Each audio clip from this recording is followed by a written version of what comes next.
Dude, seafood. Stewed seafood. Dude, seafood. What's the difference between like a...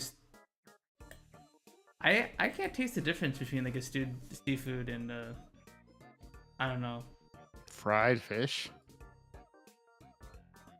That's what I'm talking Wait. about. Like people that like a fried fish and more traditional like stewed kind of fish stuff, which is just I don't know. It gets different flavors.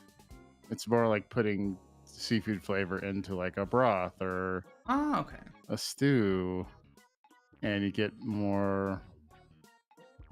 It's not just like fried white fish, which I think a lot of people that like seafood just are like, actually, they just like fried fish. Yeah. They just like fish and chips. Or they had fish sticks growing up, and then they're just like, oh, I like seafood. I legit love seafood. I love crab pots.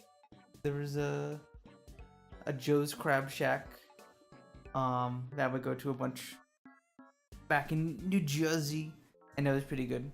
Little crab pots filled with steamed crab and veggies and sausage and stuff. Very, very good. Jersey. But yeah, hi everybody. Hi. Hi Mouse. Hi Nessie. Hi Reddy. Hello. Hi, everybody. I got Mouse and Nessie.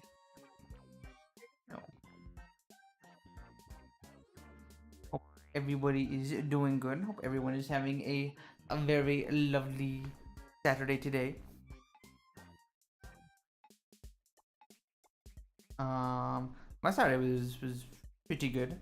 I was yapping about that a little bit with Yukinya and Rose before we unmuted. Captai 2611 spin Captai 2611 spin Captai 2611 spin Captai 2611 spin Captai 2611 spin Captai 2611 spin Captai 2611 spin Captai 2611 spin.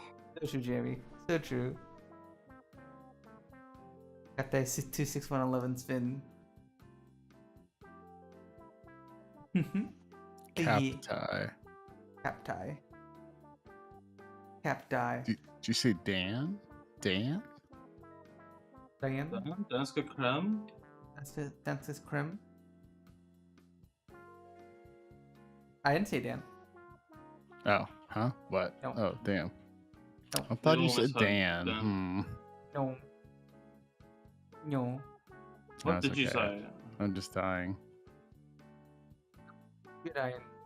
We chopped down a tree and then chopped it up. I think you got like a piece Darkness of... collapses into 37 degrees centigrade. lungs.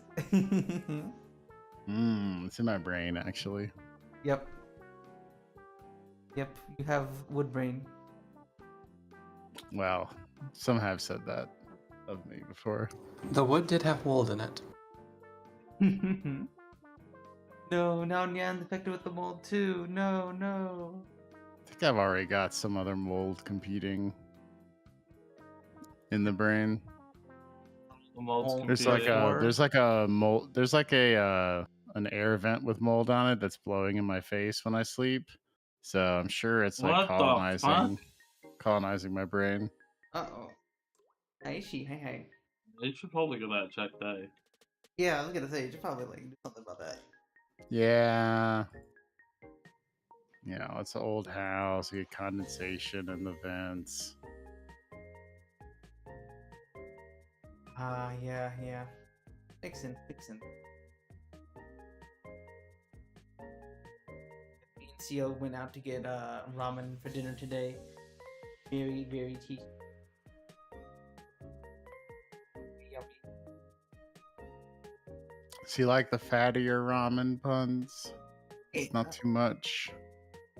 I like the fattier ramen. I like the pork tonkatsu ramen. That's my favorite. Hi Frozen, hi. Yeah, I'll show you guys a picture of it on stream.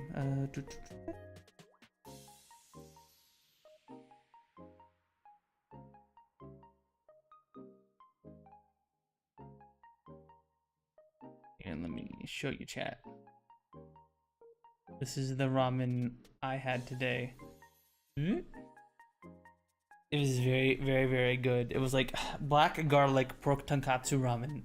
And they gave me these two giant pieces of tonkatsu. They were huge.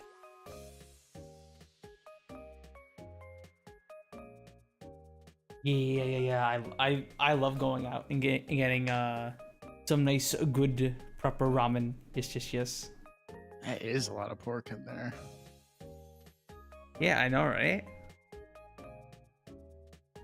They did not hold back on that pork.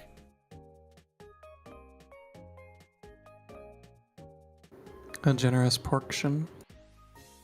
I want to cover that broth. Just give me a little bit of that broth.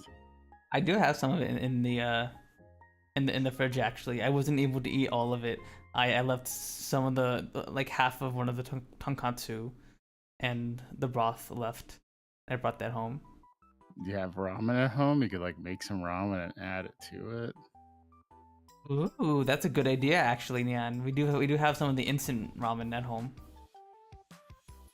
Oh, that would be so awesome. Yeah, I would do that. Yeah. I might do that tomorrow. Heck, maybe even after stream. I slept in super duper late today, so I just kind of I woke up at like 3. I played. Oh my god, that's 2. On did you have to wait, so how long have you been working on getting the tree removed? Has it been like an all-day task? Yes. I think I didn't really get here until like 5:30 because CL messaged me like right after we left. It was like, no, I was gonna join the chat. No. Yeah, she told me about that. You two were sitting in the VC, and she was like, oh, go see what Yuki and Yan are up to. And then you immediately left, and she was like, no. It was like that one Spider-Man meme where like, I forgot who it was that like disappeared, and he's like reaching out for her, like, no. Did not just marry Giant? I think it was. It might have been. So it wasn't that long. I mean, it took a while. Like, I mean, I guess it still took like 2.5 hours, but we also did this last weekend and didn't cut down that tree. We ended up cutting down 2 other trees that were like not really trees, they're like big shrubs. Well, they're trees, whatever. And my friend wasn't as confident about this one, but then he did it today. And the reason that we didn't cut it down last time is because the wind wasn't in our favor, and the tree, if he didn't use the right technique, it would have hit either a power line or my house. It's like literally like 4 sides. One side was a power line, the other side was my house, and my roof is like a tile roof. So if it even like grazes up against the house, like I'm losing tiles.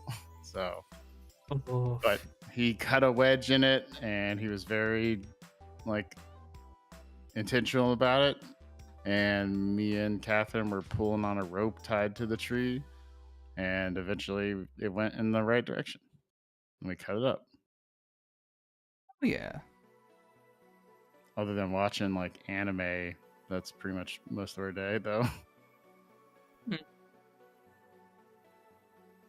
Yeah, other than eating ramen with CL, I I played a little bit of Balloons Tower Defense 6 while she was sleeping.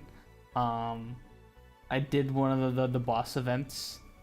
I think it was the freaking it was the fire one. I forgot what it was called. It was the big red one that spawns lava and rocks and stuff. And that was pretty fun. And then I was like, oh yeah, we want to get ramen today. So I woke CL up at like 5 o'clock. It's ramen time. Ramen day. You have a day Smacking that you eat around. ramen specifically? No. It would be cool if there was a day where, I mean, I'd eat ramen once a week. I love ramen. Yeah, we should probably go back to the ramen place here that we haven't been to in a while. Oh wait, actually, there's a better ramen place that Catherine wants to go to. Mm-hmm.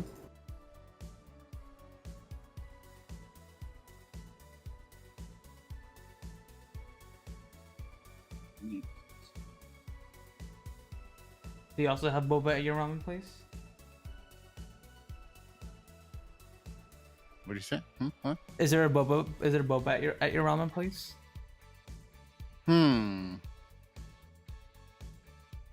I don't think so. No, they don't have boba. When you walk to here, I mean, there's like literally we'd have to walk past a different boba place on the way there, so Yeah. simply get it there, you know. Yeah, it's our favorite.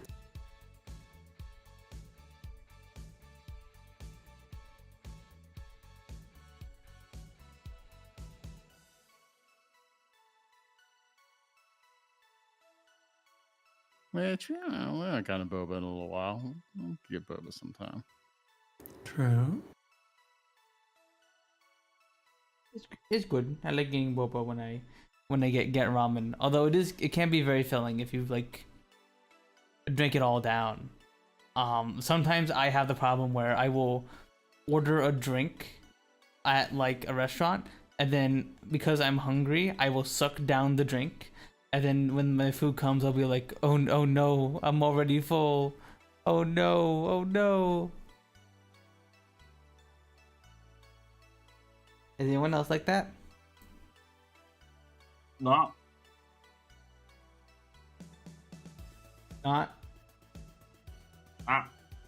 Nope. No. Wait, say again how you're like?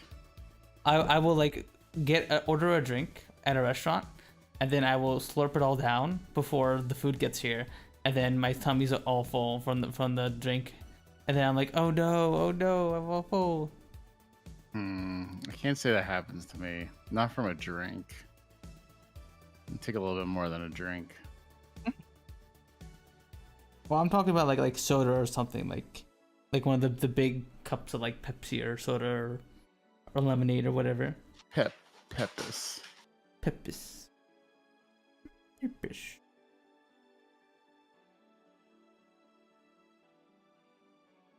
No, I can't say I'm known for that.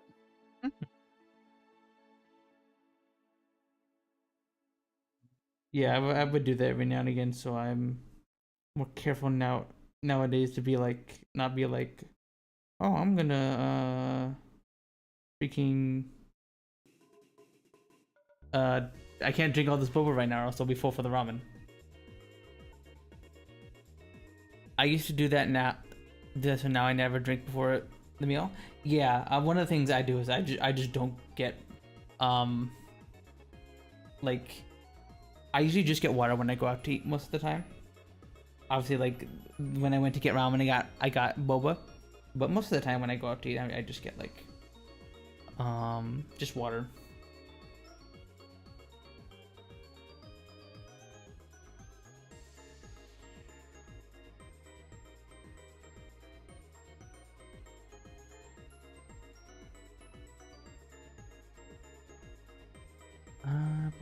There we go. All right, sorry about that. I was half paying attention. I forgot to post that we were live on Twitter and Blue Sky and stuff. So I was doing that real quick.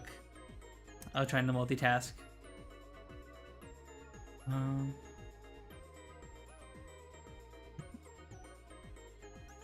Got to multitask. Got to multitask. Yeah. Multitask. The food delivery did not bring our horchata. Sad. This is infinitely fucked up. No. That's almost as fucked up as that one time I ordered Popeyes and it didn't come. They forgot our fries. I got a large fry for me and sealed this to share with our they had some kind of like special where like you ordered like 4 things of protein and you get 2 of them for free or whatever. And then we got some fries as like a side. and they just forgot our fries. We were like, no. It do be happening.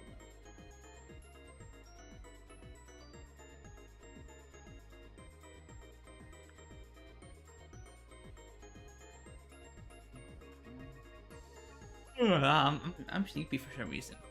I think the ramen is trying to put me into a food coma, but I gotta resist. I must resist. We have Yuri to read. More Yuri. More Yuri, more.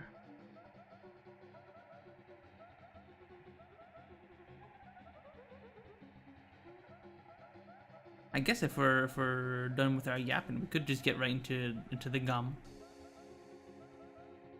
The gum. The gum. I'm sorry, everyone. Dink donks, yo. Make Punz some coffee. I already had coffee make today. Myself a coffee. So I should go make myself a coffee. I just got up recently.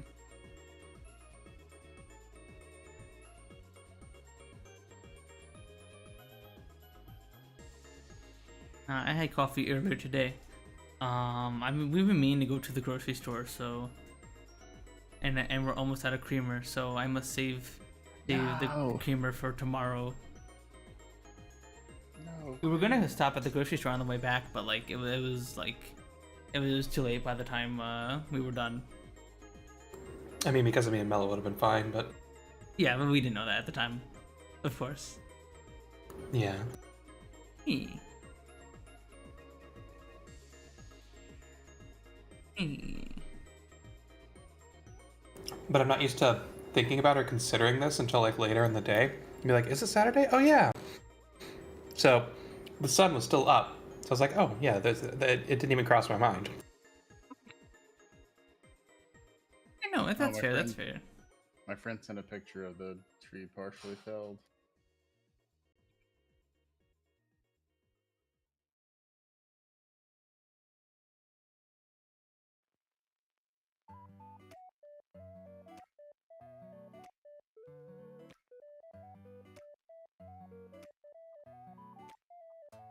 Bum, bum, bum, bum. Bum, bum, bum, bum. Little 12. Bum, bum, bum, bum.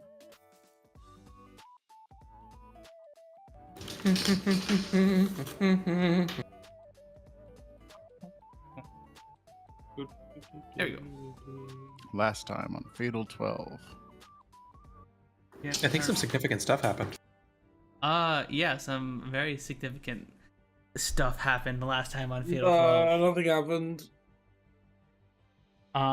We had a little Yuki and Rose episode where 80% of it was just Yuki and Rose yapping back and forth together. Miharu was making some moves. She met up with the what was the new person that we met? Steel.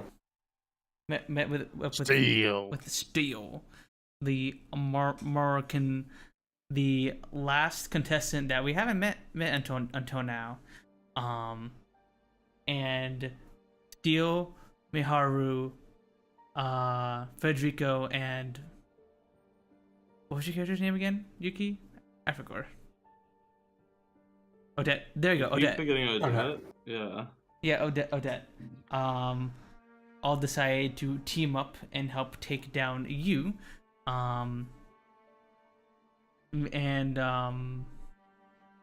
But then they Steel, Federico, and Miharu also plan to double cross Odette as so we have a little double crossies going on.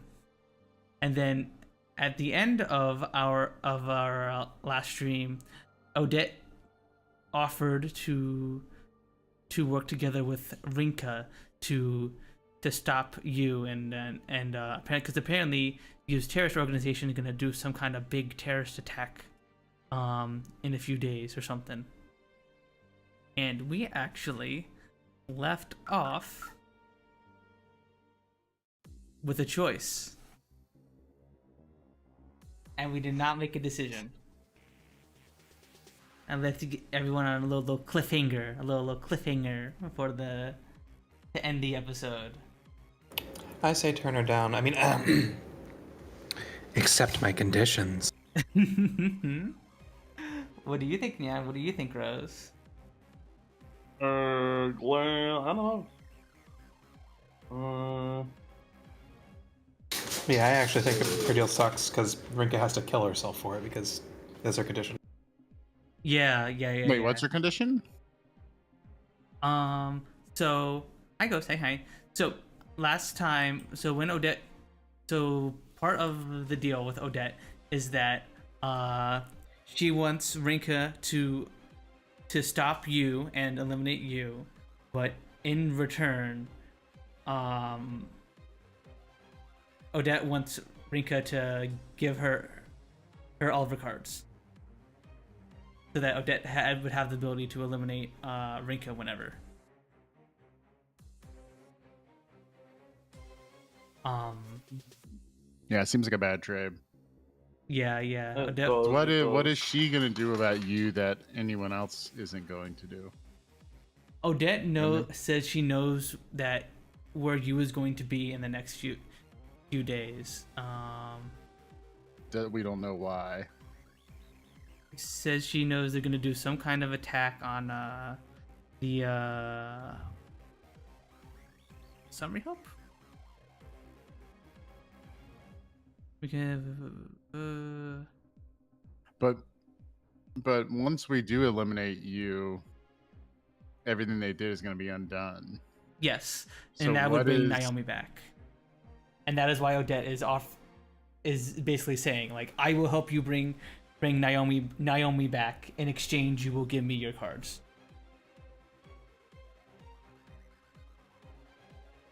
That's basically the deal. And Rika doesn't know that they're already trying to do this? I believe, no, I think Odette did say that Miharu and Steel and them were gonna try and bring back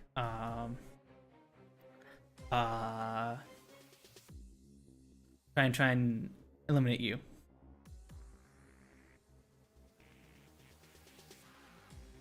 What's this? This is a visual novel called Fatal 12 Ghost. This is our visual novel playthrough we've been doing for a little while now.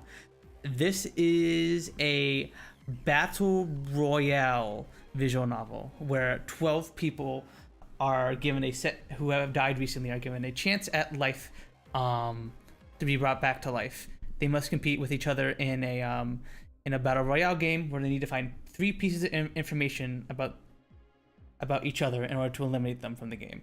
They have to learn their cause of death, they have to learn their name, and they have to learn their regret.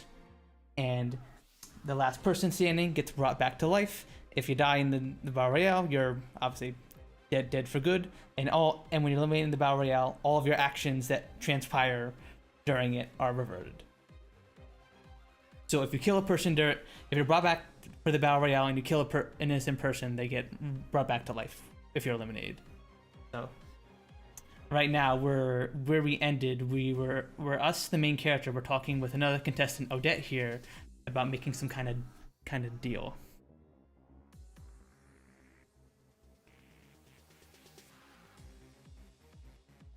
It isn't even a word anymore. Hi, Jean. Hi. True, we were all a little late today. That's also late for you. It's like what, 3 a.m.?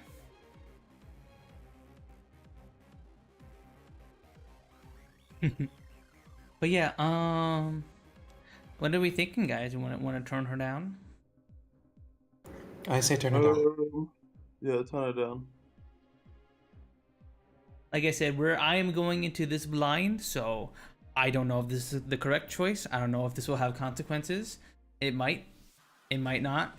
There have been a few choices before this, but they have all been very small ones. Like, do you want to stop by and say hi to Naomi? Do you want to go home with Miharu? Like, small little choices like that. But this seemed like this could have actual implications.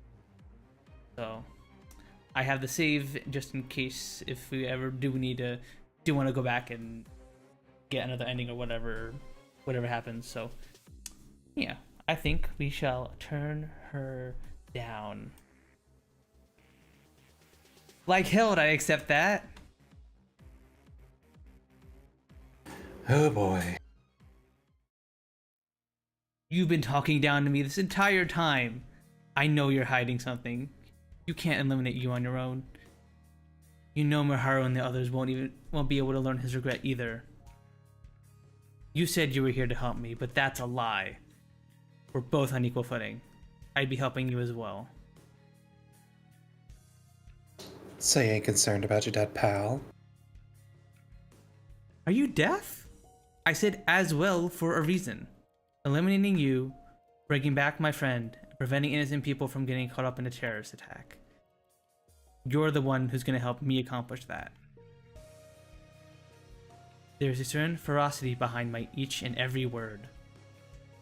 I mean everything I've said to her. Mainly because I know. Rather, she's giving me the hints. Her actions are determined by the thrill they bring her. She believes that you're better off dead if you can't enjoy life. I'll let her have her fun. Accepting her conditions would only deprive her of that. Perfect. That's exactly what I was hoping to hear. Okay, Gene. Hope you feel better. Sure am paying a hefty price for that coffee, but whatever. Let's do this. Her actions aren't determined by logic. That's what matters here.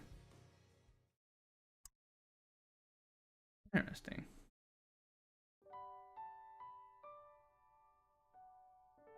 I have made my decision, but I still haven't been quite able to words me speak. But I still haven't been able to calm myself down.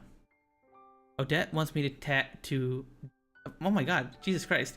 Odette wants to take Odette wants me to take me along to her base of operations so we can start to make our preparations. Oh shit, Punz. What the fuck's happening?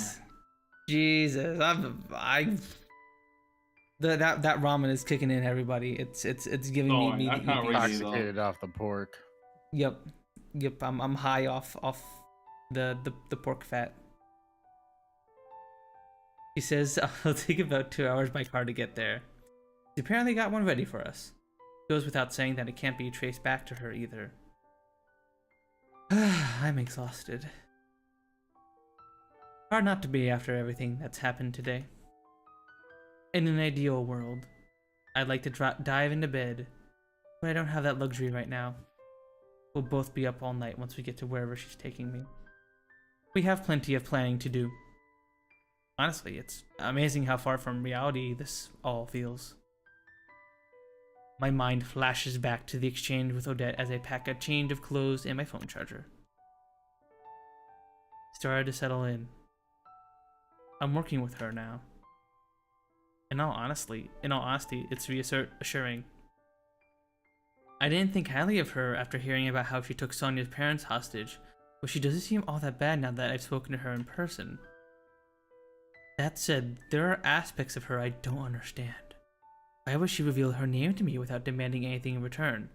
Surely that puts her at a disadvantage. Probably no point in thinking about it. She's the sort of person that will blow your expectations out of the water if you try to think too hard. In that matter, I'm better off going with the flow. In that case, why don't... Jesus, my brain today. As usual, putting a lid on my thoughts is the best option. One small and important thing is different this time around, though. No matter what, I'll...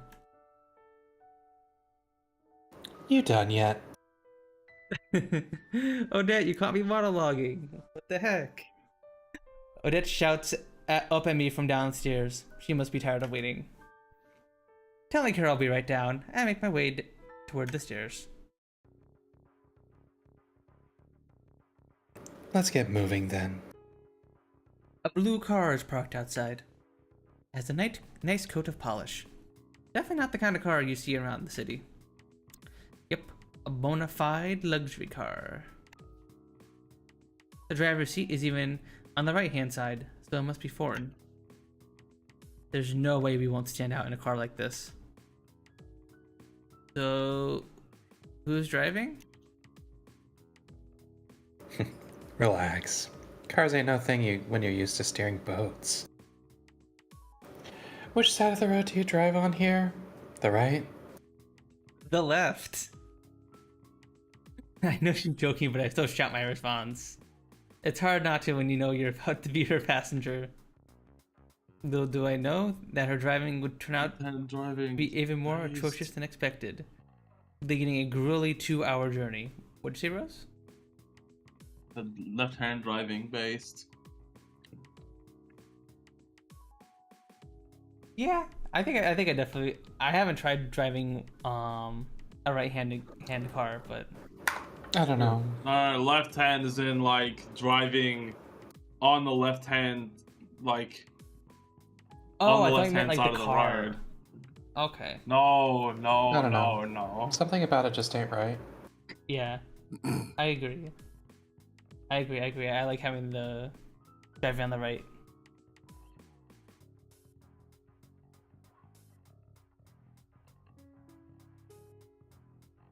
Weird. It's like that's how it is in our own countries. What? No. Whoa. Wow. Wow. No way. Right. Wow. Ugh, and me. You better toughen up. I never thought someone else's driving could make me feel so exhausted. I am mentally spent as it is, but now my body's drained as well. Doesn't help that I'm normally getting ready for bed around now. Thanks to all that, I don't even have it in me to answer her. Anyway, this place has been abandoned ever since some delivery company that was using it went belly up.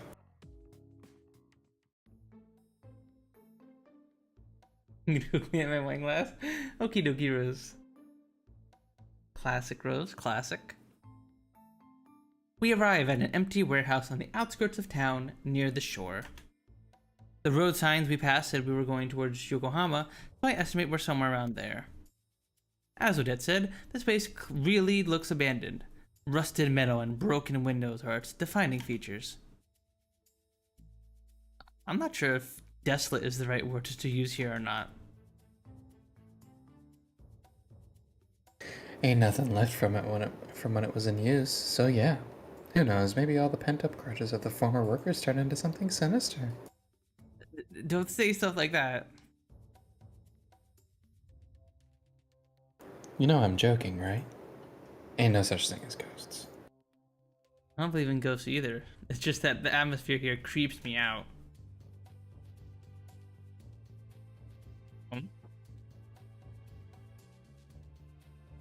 Who's this mysterious question mark? Could it be Who's you? there? A sudden voice calls out from the darkness as causes me to tense up. Not due to my imagination running wild, but because the voice is familiar to me. Oh, it's Alan. It's Alan Scorpion. Say it like that. It's Alan Scorpion.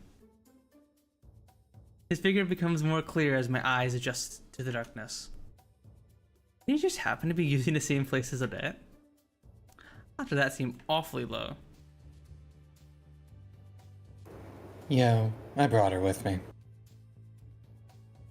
You sure took your time. It doesn't take long before my doubts are cleared up. Are you two allies? Not at all. It's a temporary alliance, just like you and me. Well, more like you, me, and him, I guess. You fine with that? Alan's even more expressionless than usual, whereas Odette has a big grin on her face. These are the two people I fear the most in Divine Selection. I never would have expected them to team up, let alone that I would end up a part of that team. Excuse me. Nervous doesn't even begin to describe how I feel. On the verge of throwing up. But there's an odd sense of relief mixed in me too. Describe me as some sort of animalistic instinct may be appropriate. There are no better people to team up with than these two. That much is a fact. I'm fine with it, but I'd appreciate an explanation first. It's nothing complicated. We're pretty keen on when others are gunning for us is all. I am unaware of numeral 9's plan to eliminate me. The enemy of my enemy is my friend. May be the easiest way to describe the situation.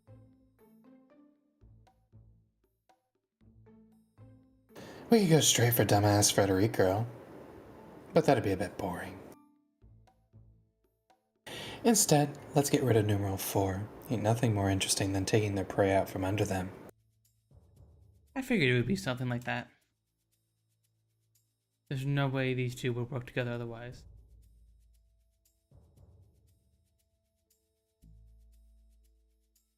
Yeah, me too. Mihara is likely included as the people Odette's referring to. Well, that does bother me. It's safe to assume Odette won't go near her before Yu is eliminated. I still haven't thought about what to do once I accomplish that.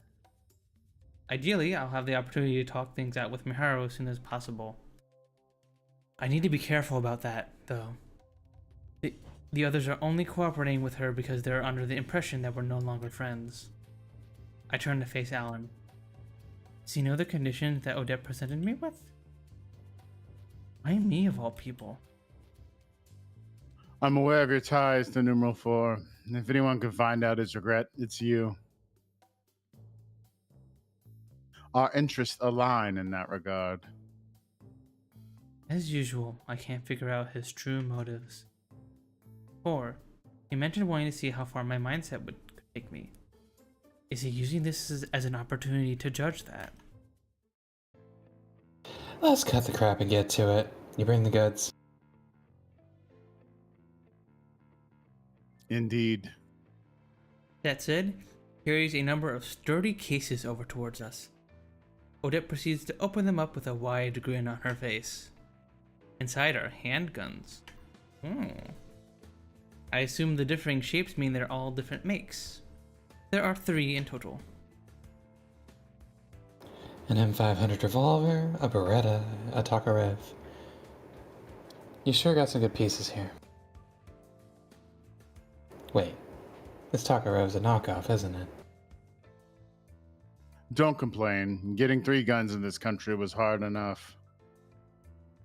Are these real? Want to give one a spin? We're in an extraterritorial area now, so you ain't got nothing to worry about. No. That's not what I meant. They honestly don't look much different from the replicas I've seen before. That makes it hard for me to process that I'm looking at real firearms, weapons used to take other people's lives. And at the same time, part of me avoids touching them on instinct.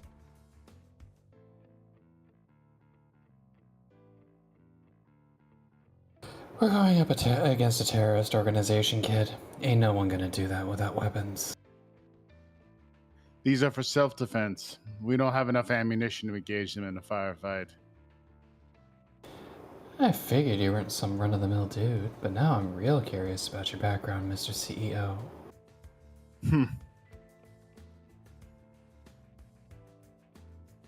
Oh, well. Not like they're gonna be properly equipped either. Wouldn't be fixing up homemade bombs if they were. I'll take the revolver. I always wanted to try one of these babies. Besides, it's not like she'd be able to handle it. Hold on, what are you implying there? There being 3 guns is already suspicious enough. Odette just claimed one for herself, though, which means... The Beretta 92 is the most balanced out of these, so I surmise you will be sufficiently skilled with it. I'll teach you how to use it. Well, wait a minute. I'll turn into a criminal if I use one of these.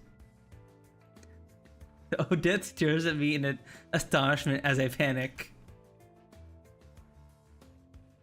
Getting a gun doesn't make you happy?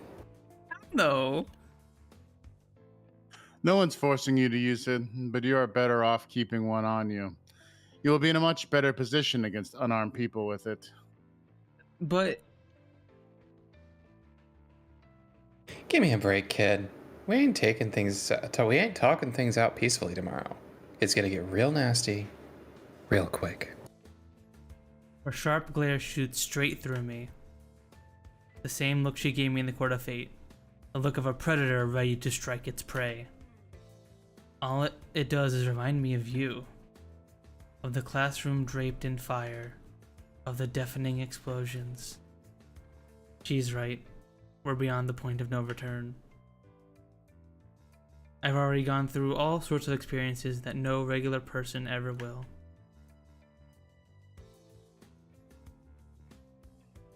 Like he said, no one's gonna make you use it. I'll even empty the magazine for you if you want. No, this is fine. Teach me how to use it properly in the exchange, though. I don't want to fire it by accident. That's better. We'll start by picking it up. Guns may be allowed where they're from, but this is Japan. The very concept of them is foreign for most people. I take hold of the jet black pistol in order to make good on my resolution. Now I've officially broken the law. Breaking the law, breaking the law. Breaking the law, breaking the law. A lot heavier than expected. Just over 2 pounds, I estimate? You see people use these with one hand in movies and stuff all the time, but it's hard to hold it steady like that. Using both hands helps somewhat. But at the same time, it feels far too light when I consider that they can take someone's life. Bear in mind the recoil upon firing. Based on your weight and strength, I doubt you'll be able to aim properly. I suppose that's not an issue, though. You should be able to bluff your way through, so long as you know the proper stance and posture when brandishing it. We'll teach you that later, but for now, Odette, we need to hear from you. About how to stop you and the terrorist, I assume? Indeed. Before that, though, there's no need for formal language with me, Rinka. We're equals here. Right. What the fuck is happening? What do I get back to? Huh? They gave Rinka a gun. Why? Because they're I gonna can shoot people. Because they're gonna fight terrorists in a Right. bit. What the fuck? Yeah. And Alan Scorpion is here, too. Yep. Mm-hmm. Alan Scorpion has a gun. Alan Scorpion is here. Why is Alan Scorpion here? Because they're doing a little triple team up. Alan, Odette, and Rinka. So that's trying to like fucking. That's trying to play both sides. I see. Yeah. Well, she's gonna get fucked if she tries to play both sides. Maybe. We shall see. Because they were already thinking about trying to betray Odette, so actually this was probably a good move on her part, actually. I'm just saying, that's just gonna get fucked in some way. Like, it doesn't sound like a good idea to try and play both sides. I don't know. We shall see. Double crosses usually get double crossed, you know? Well, I mean, she knows going into this that, like, they will have this alliance is entirely temporary, so. Yeah. I know. Bit of an odd thing to be particular about, but whatever. I have no reason to say no.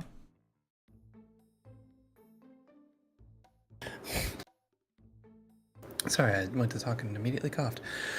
All of this is based on info from Scale, but it should be reliable. He ain't got no reason to lie about us about stuff particular to you. First up is their objective. I've heard that terrorism is mainly used to establish political agendas. Null's Japan branch was formed by people influenced by a foreign organization, though, so I don't know anything about their motives. They want to fight the general indifference plaguing this country. I'm not sure I get it. Alan is the one to give me an answer. They probably think this country cares little about what goes on in the rest of the world. I find myself in agreement with that sentiment from time to time. War, poverty, illness. The world is overrun with all of these. Japan, by contrast, is both safe and prosperous. Its people are largely unaware of the struggles faced by others elsewhere. Sure, it ain't just envy making them run wild. I misread that. Sure, it ain't just envy making them run wild. Not like anything will change just by blowing themselves up. Terrorists exist precisely because I don't agree with your claim. I hardly sympathize with them myself. Well, the important part is that they've deluded themselves into thinking that people will pay attention if they blow stuff up. Fighting against the population's indifference. Huh. I doubt I would have paid attention to what's going on in the world without divine selection. Mainly because my own death was tied directly to the suffering from other parts of the world.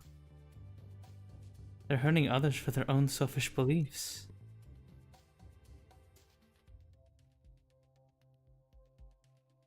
Yep, that's why we're gonna be just as selfish and interfere. Fair is fair. I guess.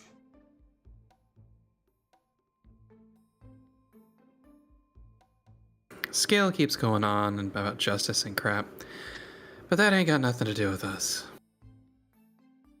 Are we being selfish though? We're preventing innocent people from getting hurt, so... Sorry, but I told you before that I don't give a damn how many people kick the bucket.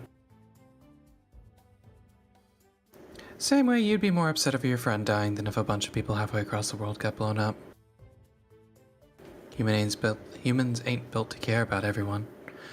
Our world only extends as far as the people we know. That's why it's fine to not give a damn.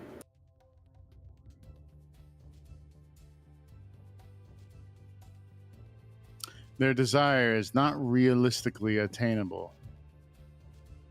I wonder if you joined them for the same reason. He likely agreed with them to an extent, although I cannot say for sure how much.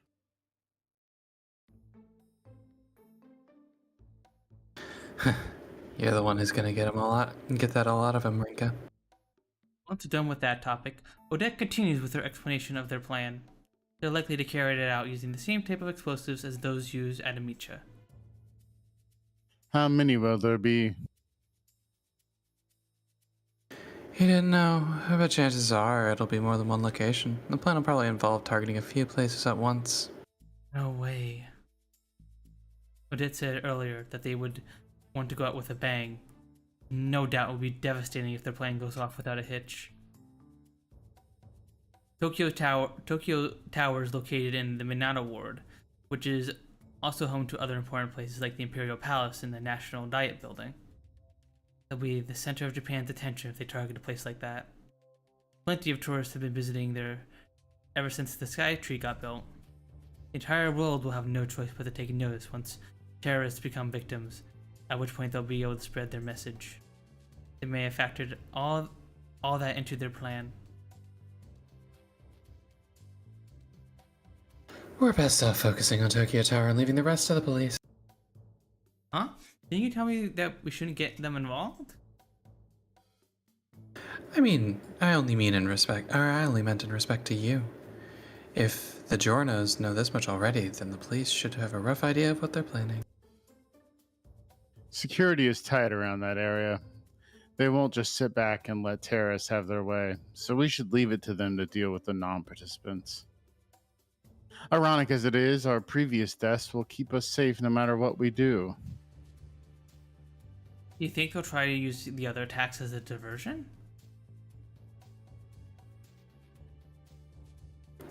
No doubt about it. We're the only ones who know about you, and he'll probably get past security by using a disguise. Let's assume the police have gotten wind of their plan. I'm pretty sure they would have security carry out bag searches around places like Tokyo Tower. Letting you get close is all he needs. Once there, he can neutralize the security detail and get far enough to blow himself up. His explanation helps me realize what they are implying. Security teams probably aren't trained in hand-to-hand combat. They won't stand a chance against you. Based on what Chikatsugu told me, even a group of adults won't be enough to stop him. He isn't considering the consequences of his actions either. All he's concerned about is setting things off, then disappearing. He's the only one we're concerned with. Yep. Well, him and anyone else with him. What's the most well-known part of Tokyo Tower I've never been? The observatories are probably the most famous spot. There are always lots of people at them. I'm pretty sure it has 2 observatories. The standard observatory at 500 feet and the special observatory at 800 feet. Since there's an extra fee to access the special one, you'll find the most people at the regular one. Staff conducts bag checks just before you make your way up to them, though, too. Those make for rather symbolic spots. People are attached to the view of the world they see in their daily lives. These spots serve as something of a window to a different reality, despite the fact that it's still the same world. Quite the poet, ain't ya? Maybe you'd make a good terrorist after all. As if. Alan brushes off her quip without effort. People are aiming to bomb one of Tokyo Tower's observatories. I know this is happening for a fact, but it somehow doesn't feel real. Perhaps it's no surprise when even handling a gun fails to give me a reality check. One thing I can say for sure, though, is that we can't let this happen. Countless innocent people are going to die if we do. Whether children or adults, Japan or foreign, they'll all die an unfair death. I could sympathize with the organization if they simply strove to make people take notice of what's going on in the world. There's no justice in spreading your message at the expense of other people's lives, though. Absolutely none. I wouldn't even describe their actions as cruel. What you've done so far, not to mention what he's planning on doing, all of it is pure, unbridled brutality. I can't help but grit my teeth in disgust. Naomi lost her life to such brutality. Does that mean I'm trying to mete out justice? Or am I merely bound by a sense of duty? Neither. Bring Naomi back and prevent him from hurting anyone else. I am fueled by sheer determination. Nothing else. I look forward to where this leads you. Following that, we begin to discuss our plan for tomorrow. Technically, all I contribute is a few nods to show that I am listening. But the more concrete their plan gets, the more nervous I become. How Maharu and Scale act in the face of all this is what has me most curious. Odette said that she probably figured out that she's double-crossed them, but that they won't think much of it. Maharu's personal motivation aside, their main goal is to eliminate Alan and Odette. Even if they don't manage to elect you themselves, they won't run the risk of having any of their cards exposed. Odette and Alan probably feel the same, considering they'll allow me the right to elect you. I know you the most out of everyone, so I can agree with that choice. The rest is up to me. My only choice is to get his regret out of him. Although anxious, part of me feels good about this being something only I can do. I want to die by your hands. His words are akin to a curse for me. However, they also serve as evidence that I can still learn his regret.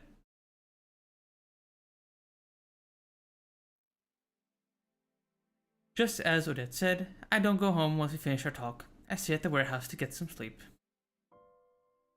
It's for the best.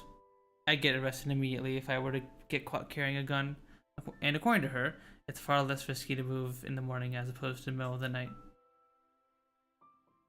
I can't sleep. It's cold, dark, and lonely here. Alan was kind enough to prepare a blanket for me, but still my first time sleeping outdoors like this. I can't adapt to this environment so easily. The humidity doesn't help much either. That said, we're starting early tomorrow. I need to get as much sleep as I can. With that in mind, I throw the blanket over my head with a groan.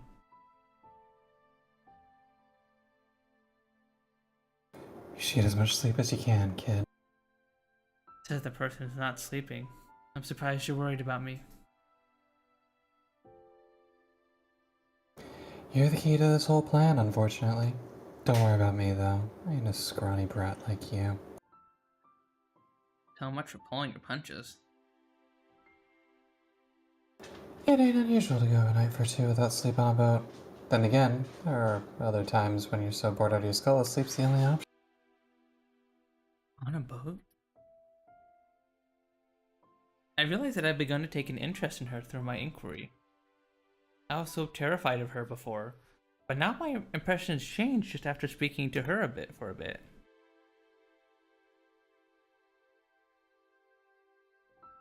Oh, is this your way to get info out of me? No, that wasn't my... Relax, I get it. You ain't dumb, but you ain't no schemer either. That's the difference between you and Maharu. I draw my eyes off her, prompting her to continue.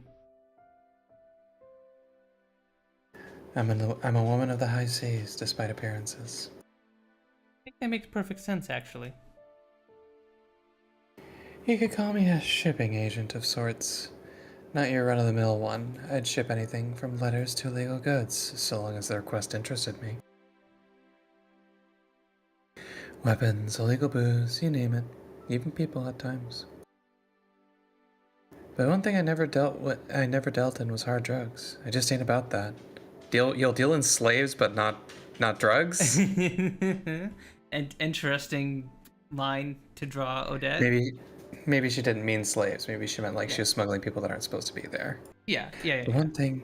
Yeah, it's probably like international, like, is it refugee, like, smuggling kind of stuff. Yeah, maybe.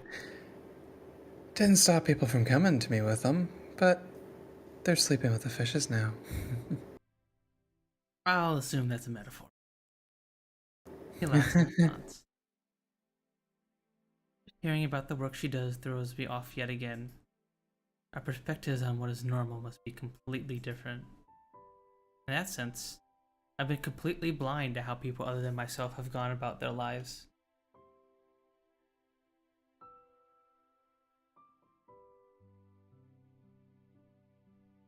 Our good friend over there ain't got no issues sleeping. He seems pretty used to these kinds of situations despite his position. He must have led a pretty wild life up until now. Just goes to show that you can't judge someone until you meet them. Anyway, that's enough chit-chat for tonight. You feeling less tense yet? Chances are you'll wake up right when the sunlight bursts in here later, so rest up while you can. Okay. I actually feel like I understand her even less now. She deals with illegal goods for work, yet she claims to be anti-drugs. She even tried to help me sleep. I've never met someone as difficult to figure out as her. It does make me think, though. No two people are exactly alike, so it's only natural. I simply don't know others well enough to truly understand them. First time I met you, he was just a kid full of curiosity and love for Shiketsugu, the man he considered to be his grandfather. There was more to him, though.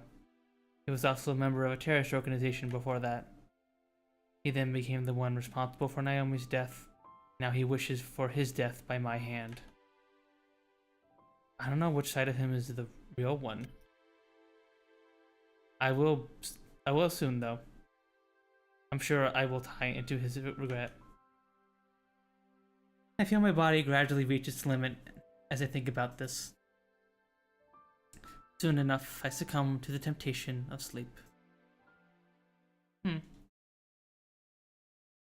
I kind of think you just kind of are what people are, just the amalgamation of their actions, I guess.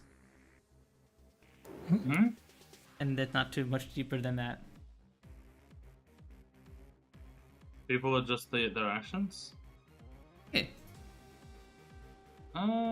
Yeah, but actions can be fake to what someone really believes, you know?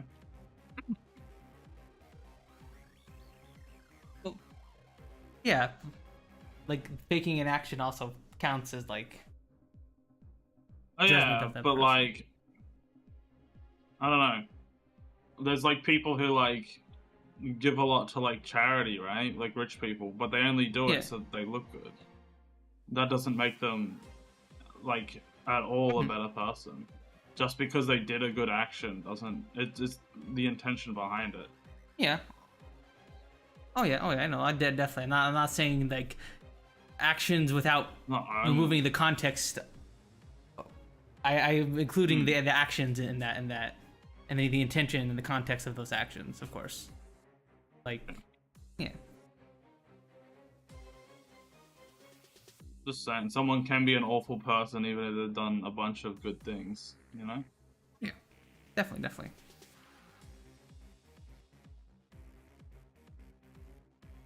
Aguma Mao finds herself browsing through her social media while waiting on the train. In doing so, she stumbles across an alarming headline.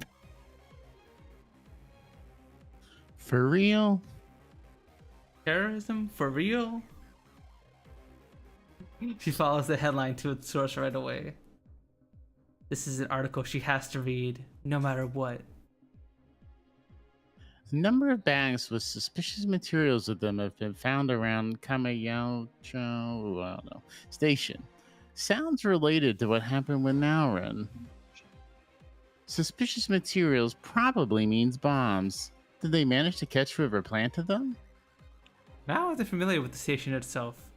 She knows Tokyo Tower is not far from it. Just monologuing to this herself at the train station. I also wondered that.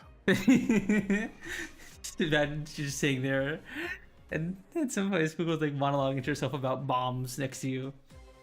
You sly dog, you caught me monologuing.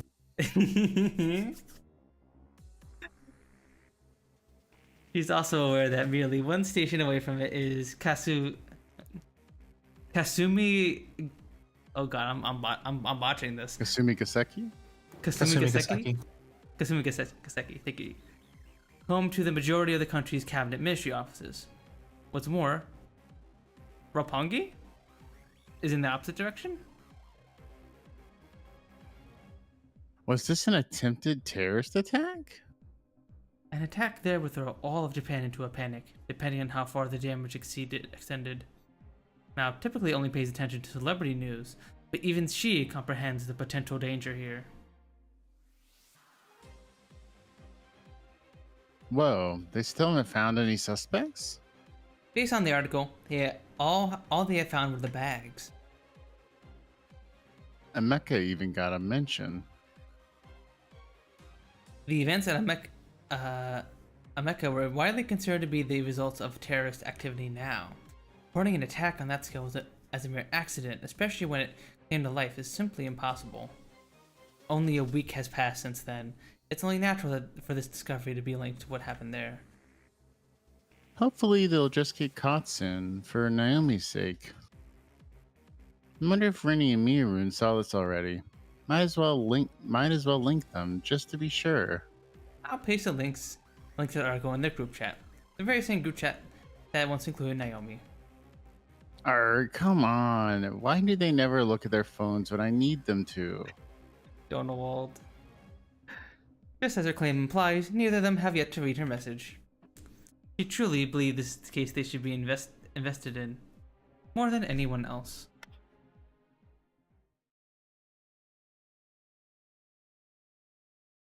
Naomi, I can't.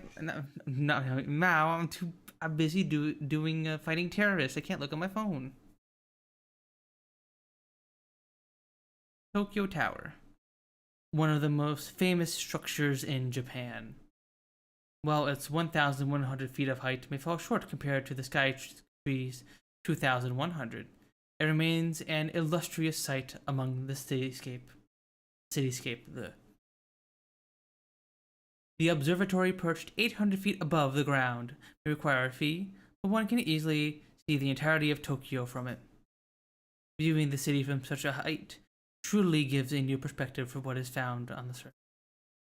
It almost feels like staring into an entirely different world. Many people experience a wide range of emotions here, but one person stands out from the rest, one whose purpose is the complete opposite of theirs. The feelings experienced by the people who stare down at the world only serve to separate them from it. This is no time to let that influence him. He has to focus on what's to come. That is all this person can think about.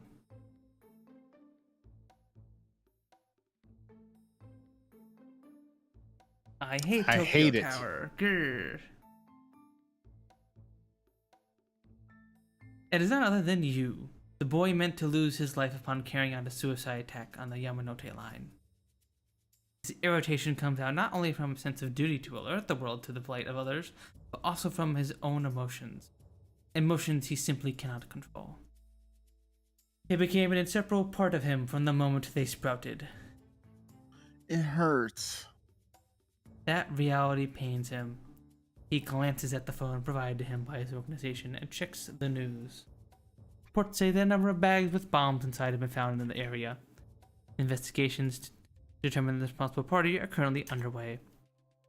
Connections are also being made to the attack on the Michi Girls University High School, as the bombs found were of the same type used there.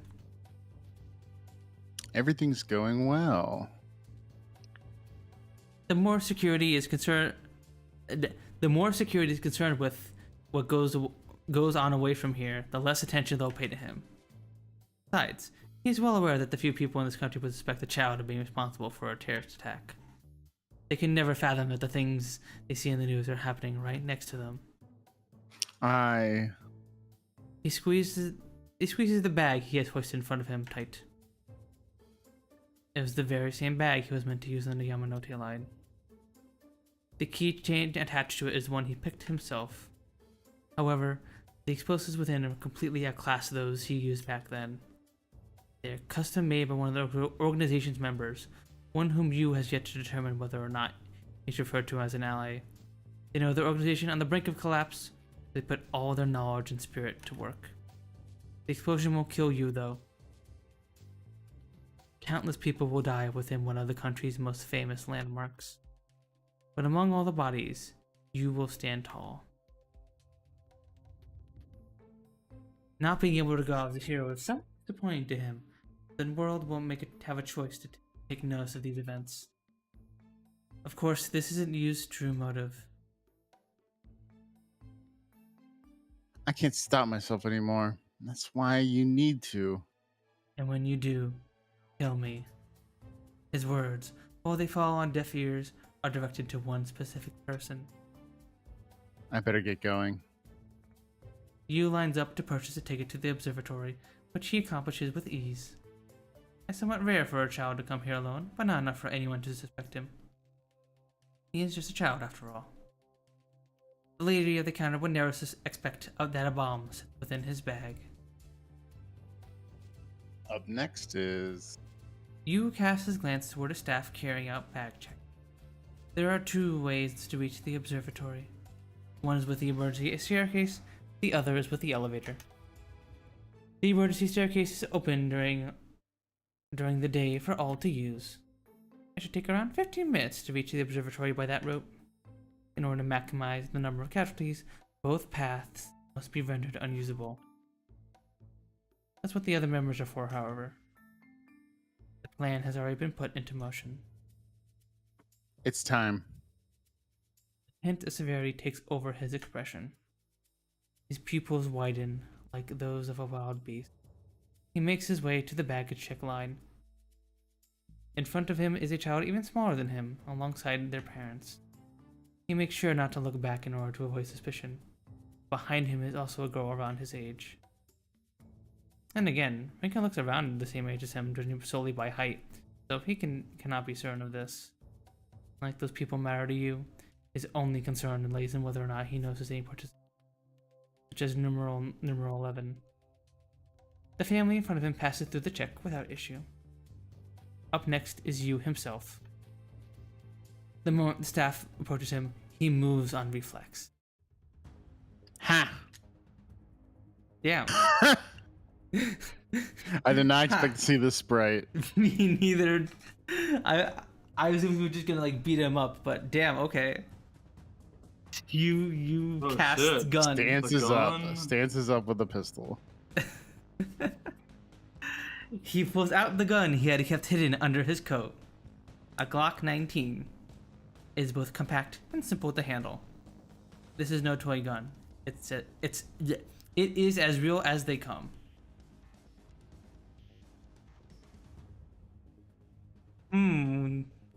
Can't believe they made I an wonder image who for that this guy. staff is. Wow, that guy looks so. Looks very familiar. I can't put my finger on it though. I wonder who should voice them. Yeah, for some reason I think Mel should. Yeah. What Maybe. the? Figures. Bang, bang, bang. He used his left hand to steady the gun before firing 3 shots into the staff member's gut. The gun shots sound far less flashy than in the movies. The reason he avoids his head was simple. The staff member is a participant. You knows that fate will intervene and prevent their deaths. You came to stop me after all. Ugh. Ugh. Ugh. It is Alan Scorpion who has disguised himself as one of the tower staff. He finds himself No crouched. way! What? That's Alan Scorpion? No way! No way! He finds himself crouching on the ground. Fooled. What'd you say, Rose? That I was so fooled. I know, I right? did not know that. That like we couldn't recognize those bulging muscles anywhere. Bulging muscles. Was I the only one looking at Alan Scorpion's muscles? I was thinking the earrings, but you know. I was looking at it like the earrings don't suit the fucking fit. It's quite obviously his, but you know, I guess the bulging muscles might be. I don't know. I wasn't looking at the bulging muscles. I'm sorry. Guess it was just me then. He finds himself crouching on the ground. As a reaction to Yu's assault is a split second too late. The floor is painted red with his blood. Alan's physique is nothing to scoff at, but no amount of muscle can stop a bullet.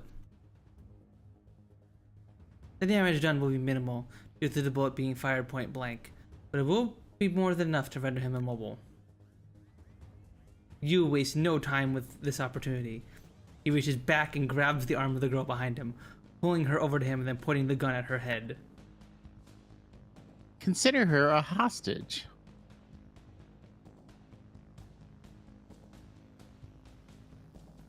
Want to be black-haired girl.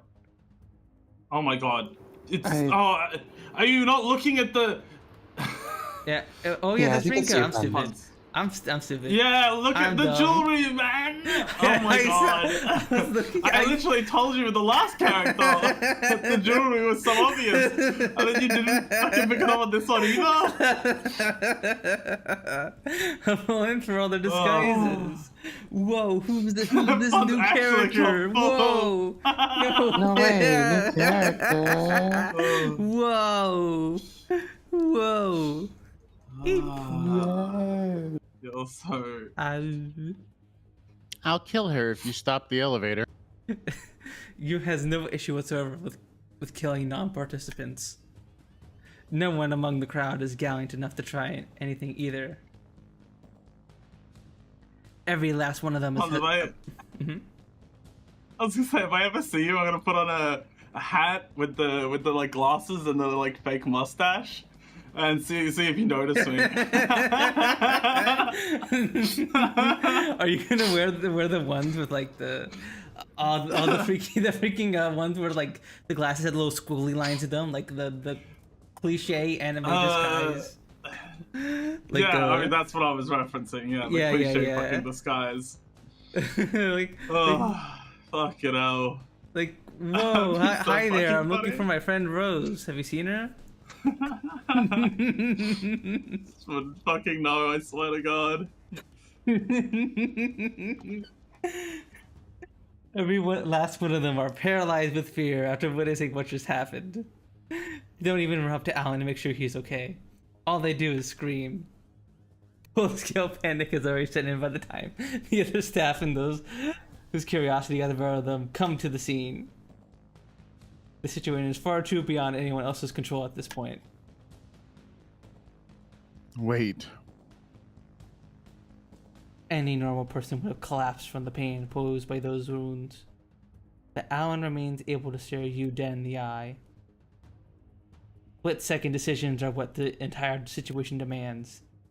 Yu proceeds to take his phone out while keeping the girl close. This is necessary in order to execute their plan. Here we go. He navigates his way and launches a streaming app. Uh-oh.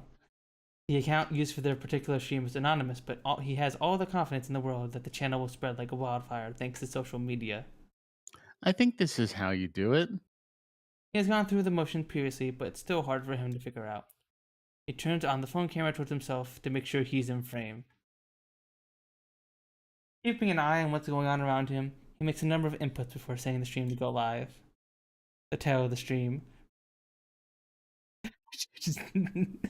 They have decided earlier simple. Name plus suicide bombing stream. We gotta. Yes. I take that back to the workshop. Yeah. What? The Femboy and Friends suicide bombing stream.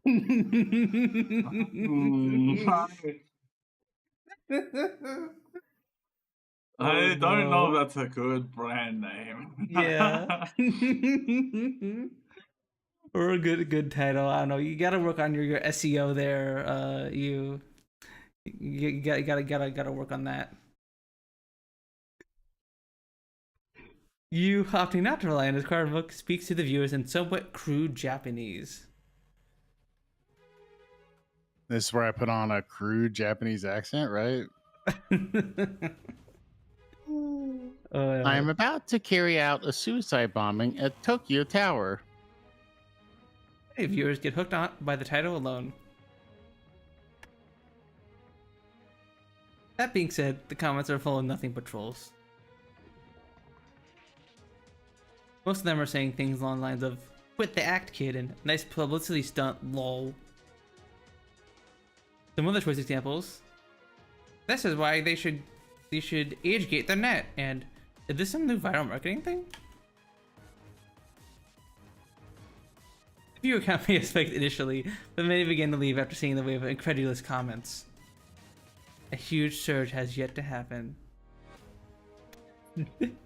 You pays no attention to the comment section, of course. I have a hostage. This gun is real. I shot the person over there with it. Beep. Even with that said, he still has a good idea of how people will react. It's his time spent watching TV at Shikatsugu's house wasn't for nothing. His unfamiliarity with streaming leads him to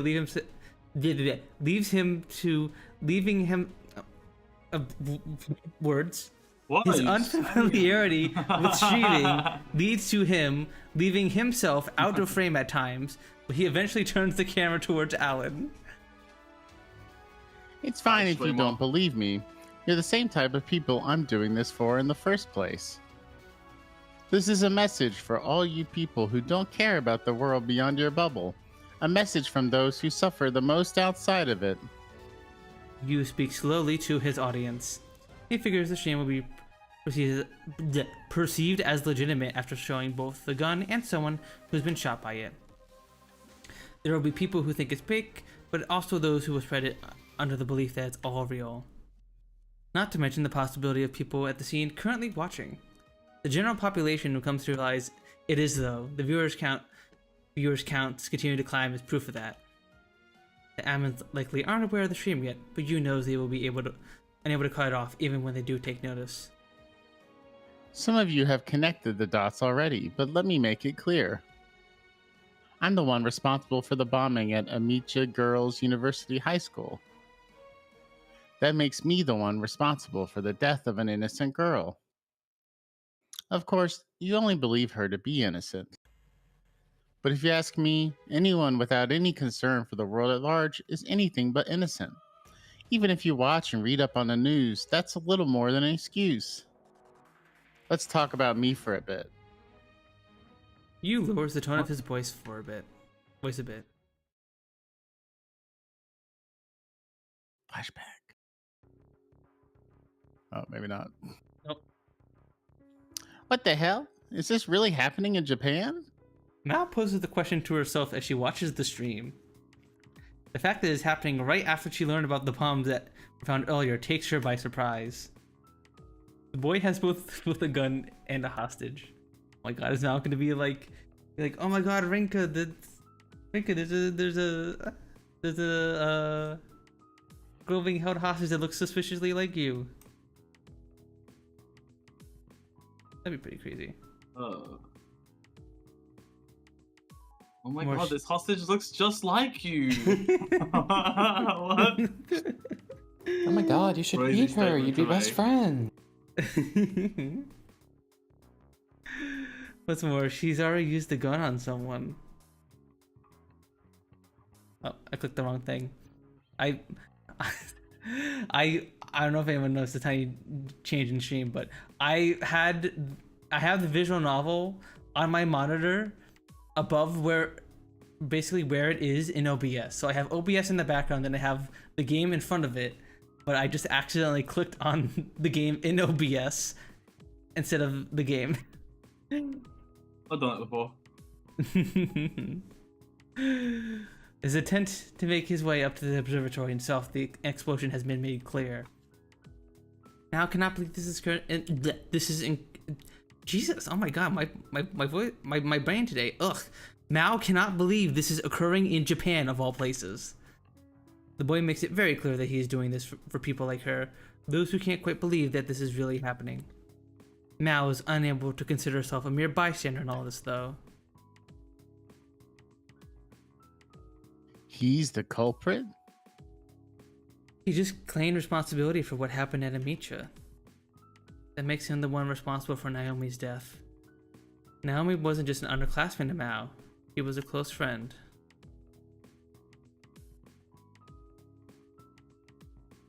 Let's talk about me for a bit. The boy switches the topic to himself as Mao and the rest of Japan watches. This is the moment she has to pay attention to. Life in the country I was born in was the complete opposite to what the people of Japan are used to. Even the name of my country wouldn't ring a bell for you. Every day was a fight for survival. My father died before I was born, while my brother died soon after. I spent my life alone, right from the beginning. The only reason I was able to survive was due to certain institution I was taken into. Institution was a hospital that doubled as an orphanage. It was full of children like you, orphans who had no one to take care of them. There was the Japanese woman there who we called Mama.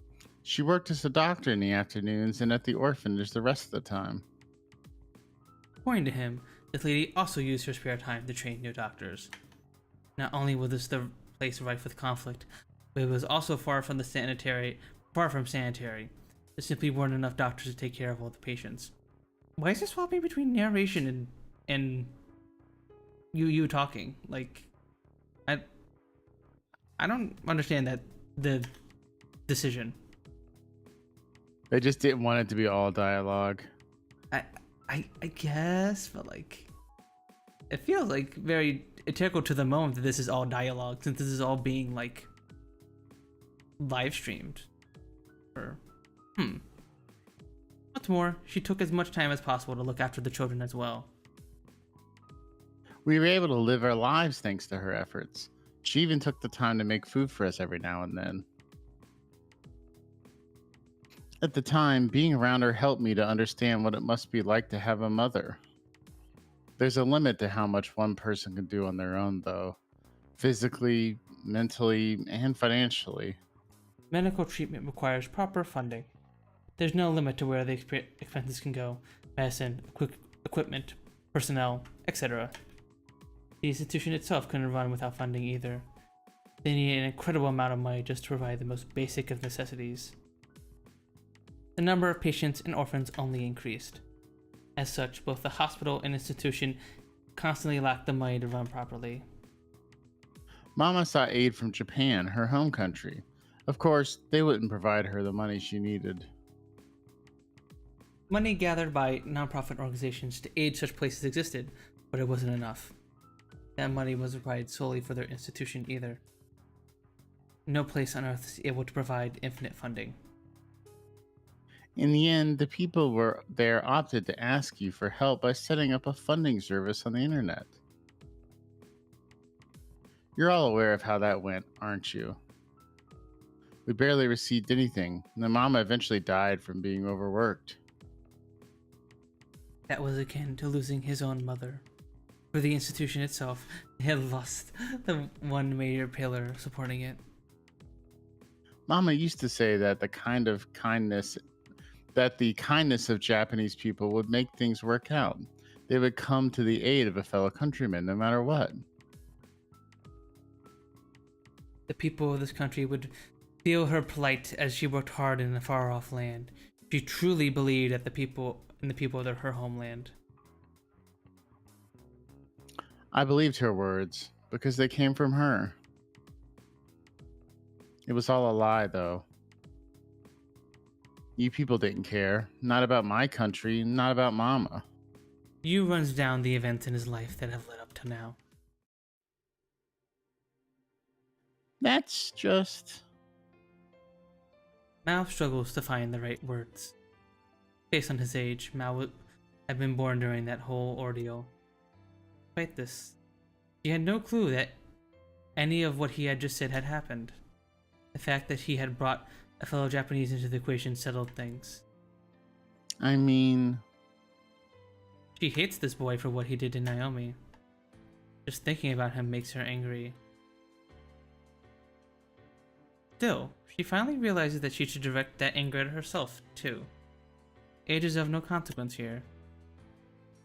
The general apathy of the public killed that woman. None of it serves to pardon the actions that resulted in Naomi's death, though. It is, however, a fact that Mao has no means to refute these claims.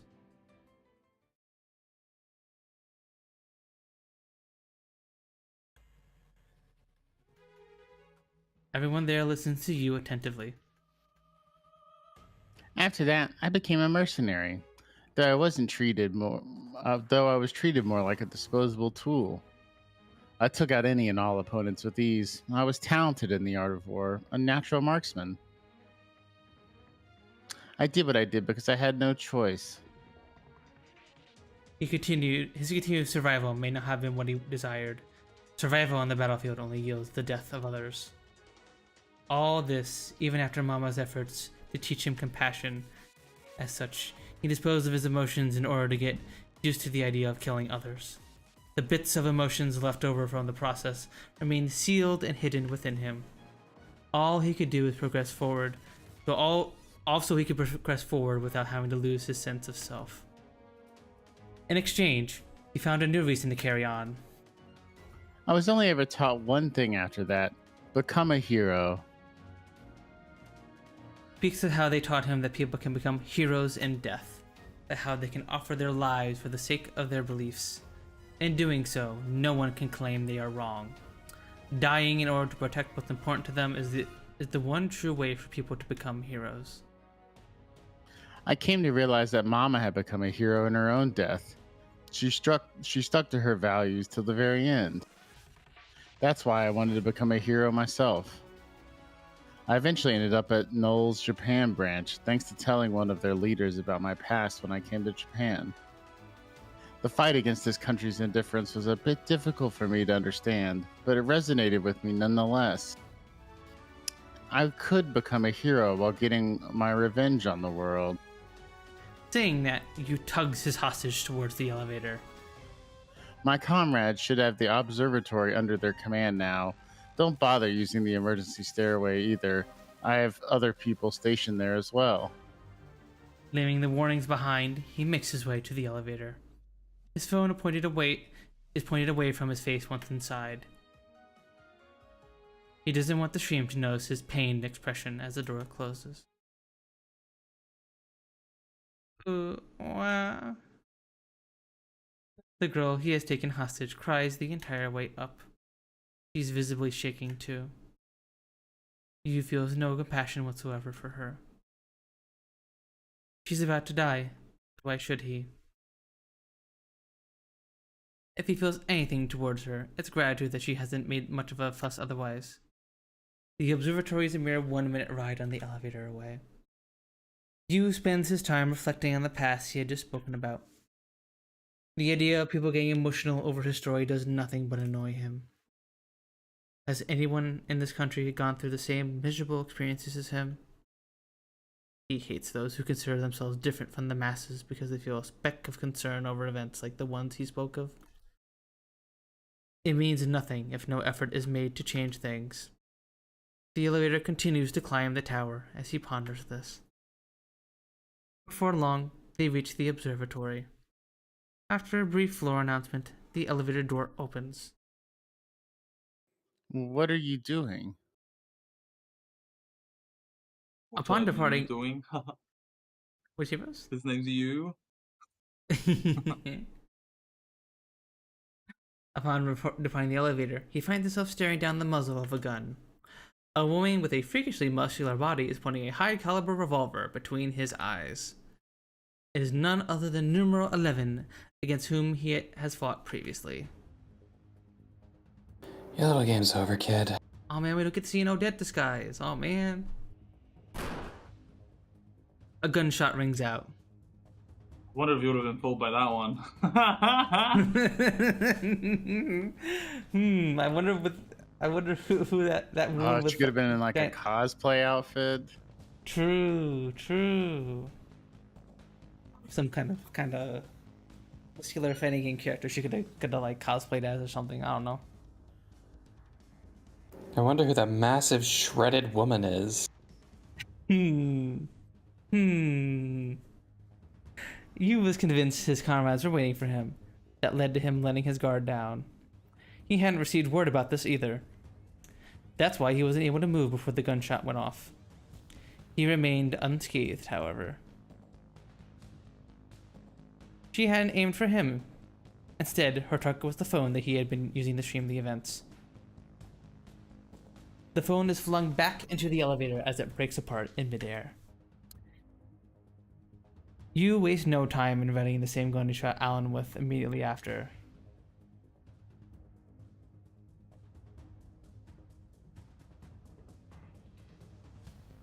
Remember, I have a Rah! Rah! Rah! Rah! That was the line. Rah! I know it's the line. It's just funny. It's a funny line. Rah! Rah!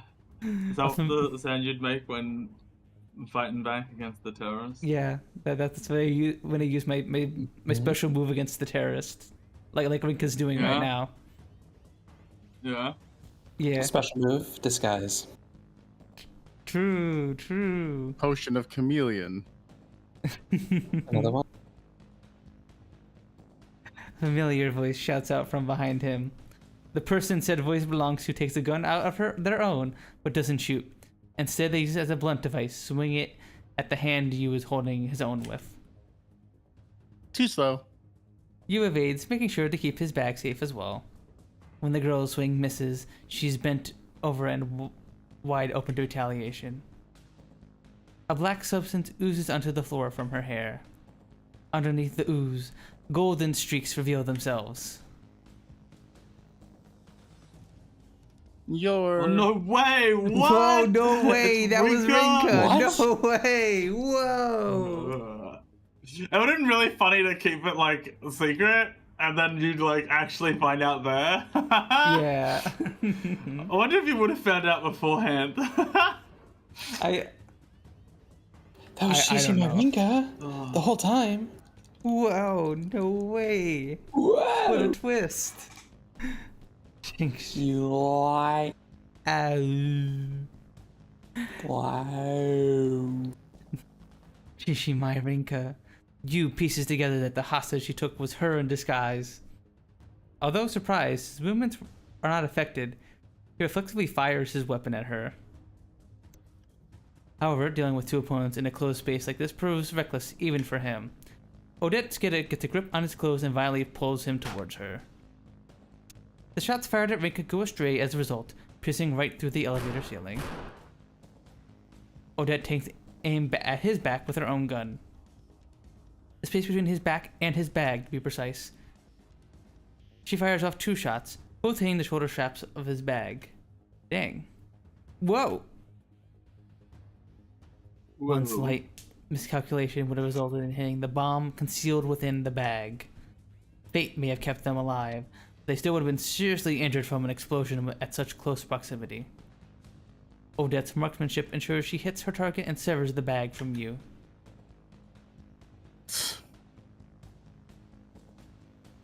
Haha. She does this because she knows just how much damage the bomb could cause. You redirects his attention toward the bag as to not drop it. He's fine with getting hurt himself. But there wouldn't be enough victims were the bomb to go off here. The decision to prioritize the bag is the exact opposite of Odette's.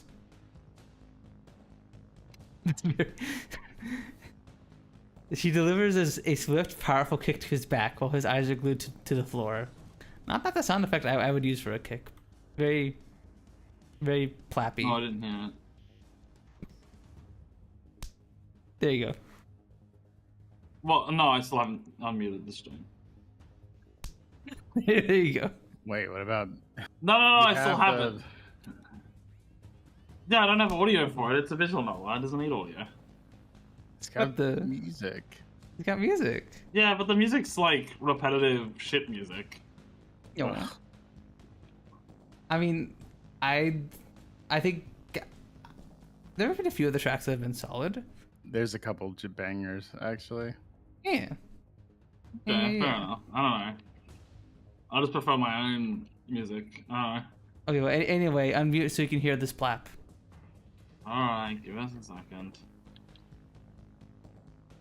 I might be in the middle of fighting a monster because I didn't have any lines. Alright, no plap for Rose. Yeah, no plap. No. I got to put a safe area. I can hear now. Okay. Hang on. Ready. Do it. Okay. I mean, it wouldn't be wrong if it was like skin on skin contact. Yeah, but she's not wearing. She's wearing boots, so it's not skin on skin. I guess so. I mean, it's not like Odette just slapped you across the face. Well, I mean, it's probably actually a kick sound. It's just, it's definitely not a kick with boots on. I mean, I imagine a slap from Odette would probably be just as lethal. No, a kick's pretty fucking... No. I reckon a kick would be worse than a slap. Actually, you're probably right, based on what the text is saying. You know how strong legs are? No. Legs are pretty strong, and if she can kick properly, which I assume she can, yeah, I think a kick would be worse. Well, being almost double his weight, Odette's kick sends him flying. Odette grins from ear to ear as she sees him take into the air. She's even concerned about the bag. Watch out! Rika tosses her gun and lunges for the bag. She goes in head first, arms fully extended. The impact against the floor would likely cause the bomb to go off. That realization is what caused her to jump without a moment's thought. She manages to catch the bag with both hands as her body and her face continue to skid across the floor. While she's able to prevent the bomb from going off, her face now feels like she has been peeled away from her skull.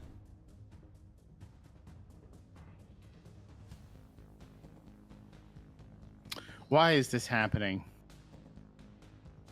The bomb has been stolen from him mere moments before he could accomplish his goal. His outcry is the result of letting his emotions take control. It is the only thing left he can do. And it was probably the scariest moment of my life. A bag with a bomb inside almost crashed onto the floor. I would have had to bear the brunt of the explosion had I failed to catch it. An experience I've been through once before. I wouldn't have died this time, but who knows how badly I would have been burned. My face would have been unrecognizable. My actions helped pull us through the initial phase of our plan. That much I'm confident about. There's a bomb in here, damn it! Don't just ignore it! Oh, my bad. Throwing a feint was the only way I could get it away from him. So, glad you knew what to do after that. I'd normally be surprised to see that she's still smiling during all this, but now know that this is what she lives for. Things are going just as we planned. Why are you two the only ones here? There are no traces of any customers, nor used comrades. We're the only 3 here.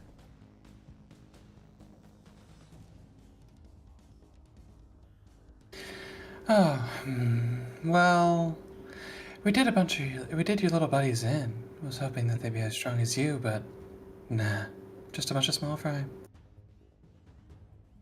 There were 10 of them. Numbers ain't no thing when they're all pushovers. But if there were even 3 people like you, then we'd have been in trouble. I told them all about you, so why did they let you through? You couldn't have forced your way through without causing a stir. What's more, they kept in contact with me and never mentioned anything. Didn't you notice? That was me sending those messages. I played you because I had to. There was every chance you'd go wild right at the entrance if I took down your pals and evacuated everyone. You're bound to round up a good number of casualties no matter where you blow yourself up in Tokyo. That's why we made this plan to take the bomb away from him. The lack of consideration for his own life made things far more difficult to handle than they would normally. I was worried when Odette said she would handle all of his comrades. She really did manage to pull it off.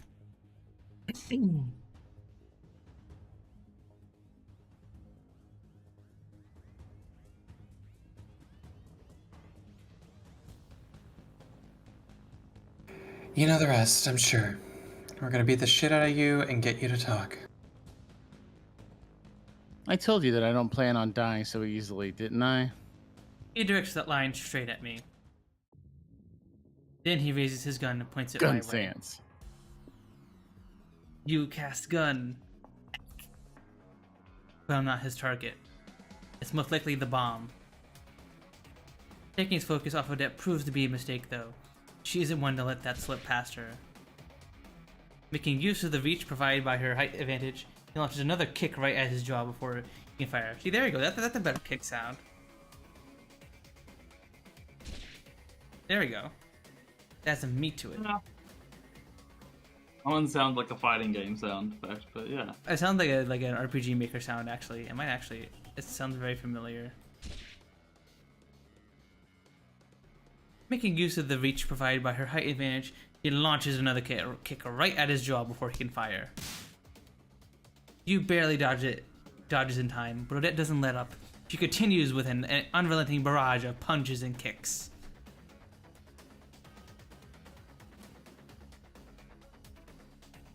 How about this? He whips out a knife with his left hand. Odette backsteps. He must figure she'll get slashed if she tries to kick him again.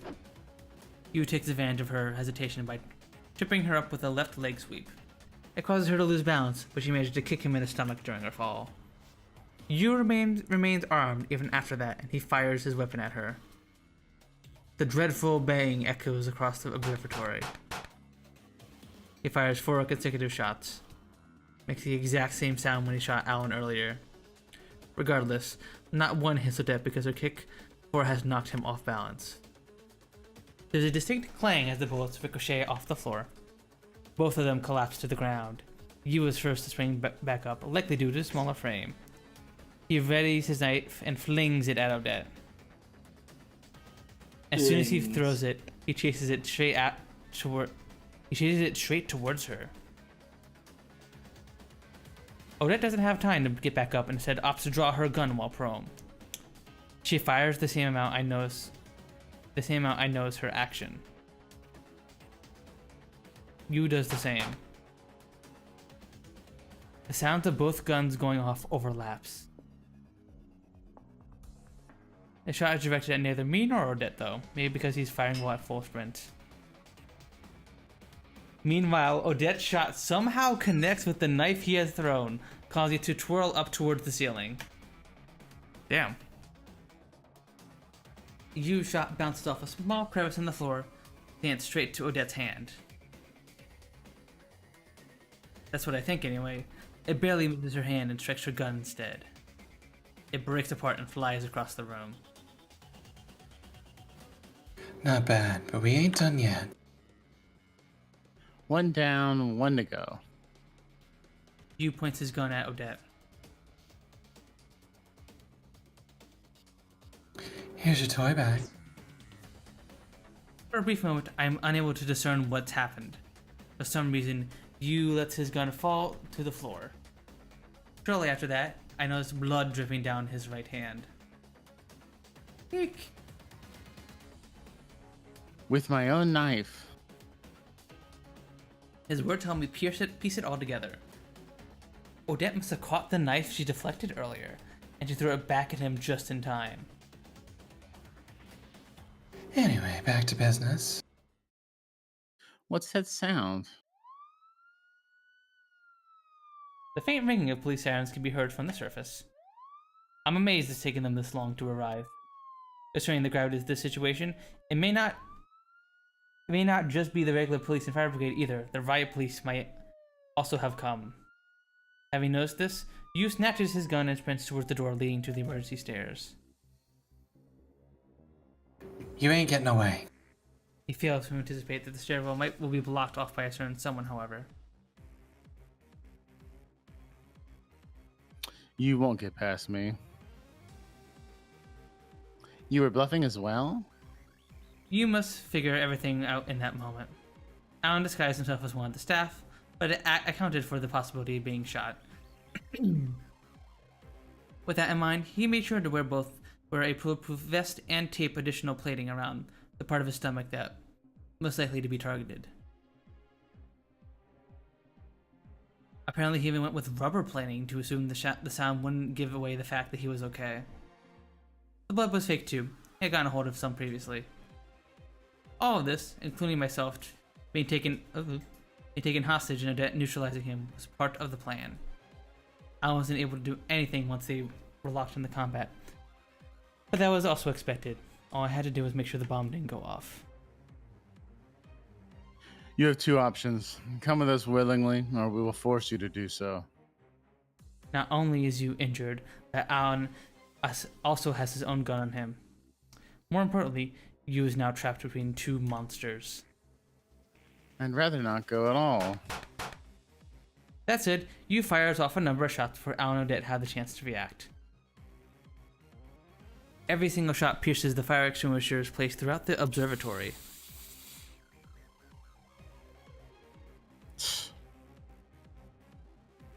A smokescreen, huh?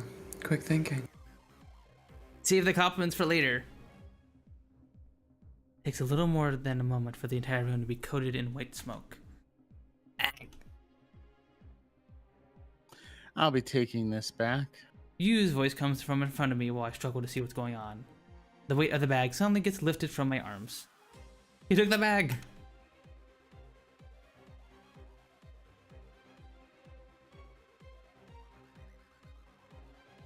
We'll settle the score with fate tomorrow morning. I don't have time to respond. I'm too busy panicking about what to do. We've done all that we can for now. Let's make our escape now, too.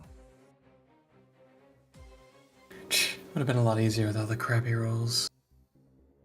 Alan takes my hand before dragging me along with him because I'm too shaken up to move on my own.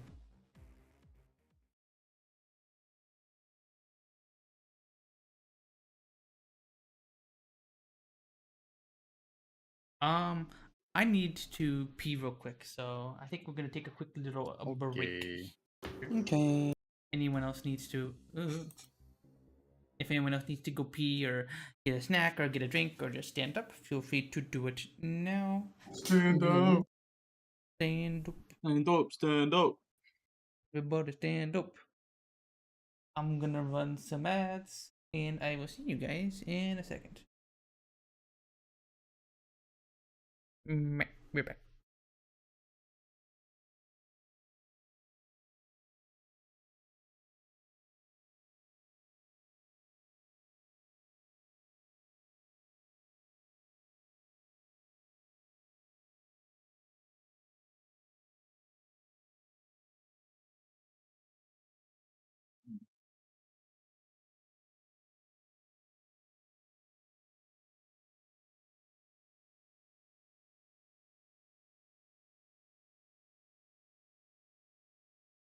So, how's everyone going?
Alright, I'm back, everybody. Welcome back. I'm back. Catherine's coming back. He. I keep falling asleep, so I'm drinking a soda. Falling asleep. Mm-hmm. Was that boring? I'm bad about sitting up in my chair and falling asleep. Literally, like between my own lines. Like when I was not reading my line on time, Catherine would poke me just because I fell asleep. How close do you two sit to each other? I thought you would have seen the picture of our battle station before. No. Let me see if I had the I picture. have not seen it. Yeah, for those of you guys in chat who don't know, Yuki and Nyan both live together and have their desks right next to each other. So sometimes when we're hanging out in VC together off stream, you can hear the other person's voice talking when they're like going up to get something, or they're like yapping from behind each other or something. Or you'll just hear fucking Yuki cackle in the background because something funny happened, but she didn't unmute her mic to laugh. So you like hear it in it's so funny. We're just like, so true, Yuki, so true.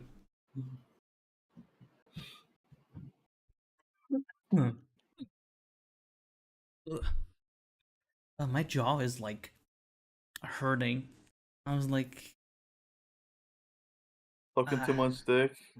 No, no, no, no, no, no. Oh, sorry. No. Only thing I was sucking was some noodles, some ramen noodles. Yeah, right. Some noodles, huh? Yeah. Yeah. Right? Who doesn't like to suck a good not ramen noodle? Am I right? Let's look at what? Hang on. Ramen noodle. Our desks. Oh.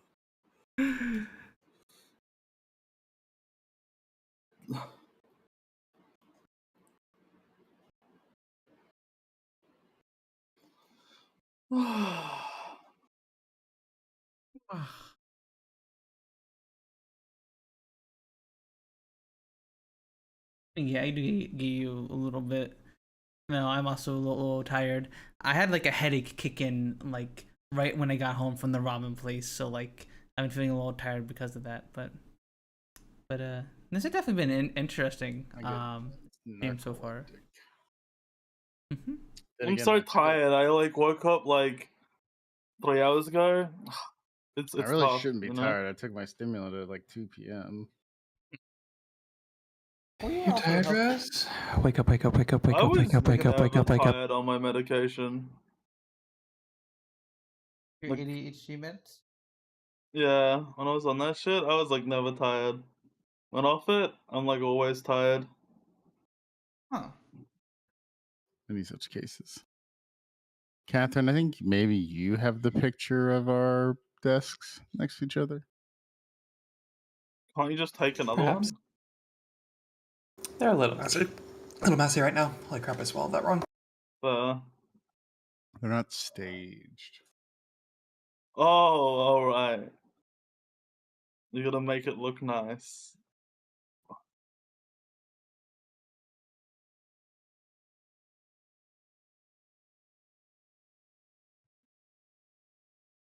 It would have been in January.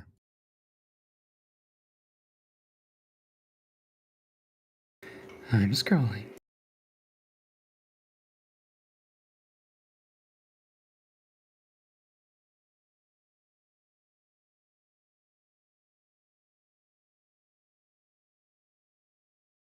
Just send it in DMs. Stream chat.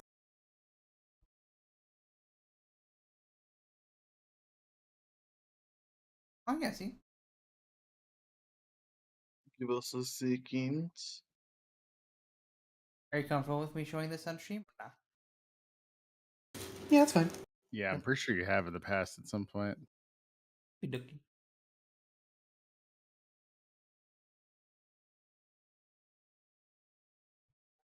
Always better to double check. I don't know if I don't think there's anything bad showing on the Discord, so yeah, it's fine.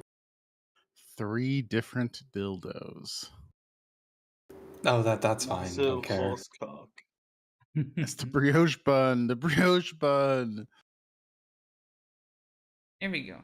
So this is Yuki and Nyan's setup, everybody. See if you can figure out which desk is whose. At a battle station.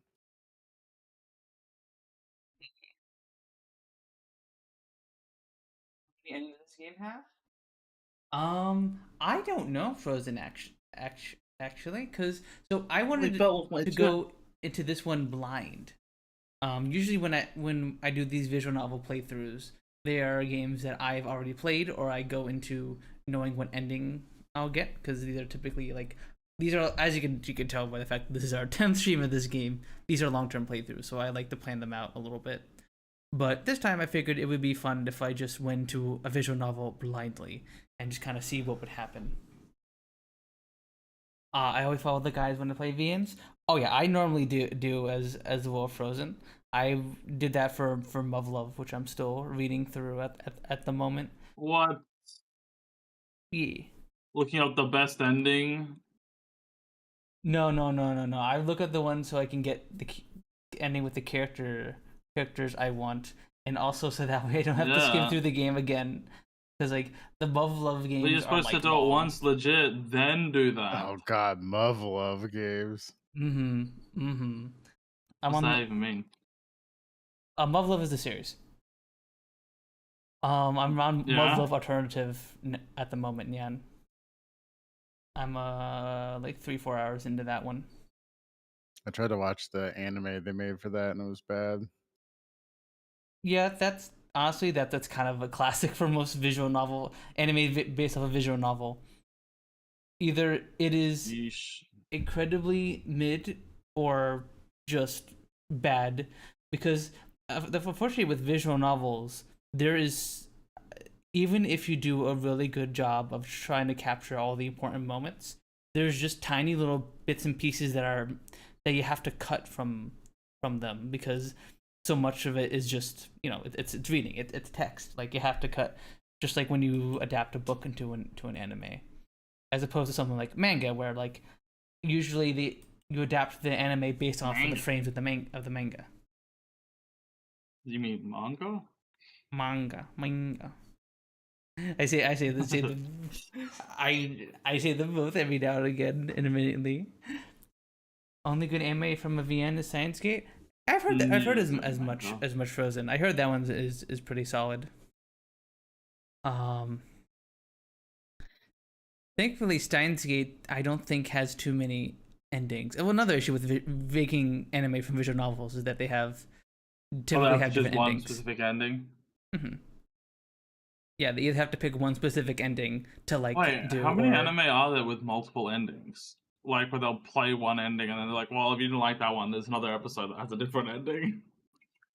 It's been done before. It has. Before. It definitely has. But like, what is the fucking? I can't think of any that would be important that are like that. Yeah. But no, every visual novel and anime of like a visual novel I like has been a dumpster fire. The Tsukihime anime was a dumpster fire. The Yumineko anime was a dumpster fire and literally didn't even finish the series. Like it just did the first season and then didn't follow through the second season to finish the other half of the story. Nyan, what part does the Muv-Luv anime cover? Is it just the dating sim part? No. Oh. It's the one I watched was like a losing war against the alien invaders. I think it's Muv-Luv Alternative. Okay, so like there's Muv-Luv, there's Muv-Luv Unlimited, which is the first one, which is the losing war against the aliens, and then alternative is the time loop, is a time loop where the main character goes back in time and does the same events of the first game, but in a different way, but better. So that's the one I'm currently reading at the moment. It is called Yumineko. There you go, I typed it out for you.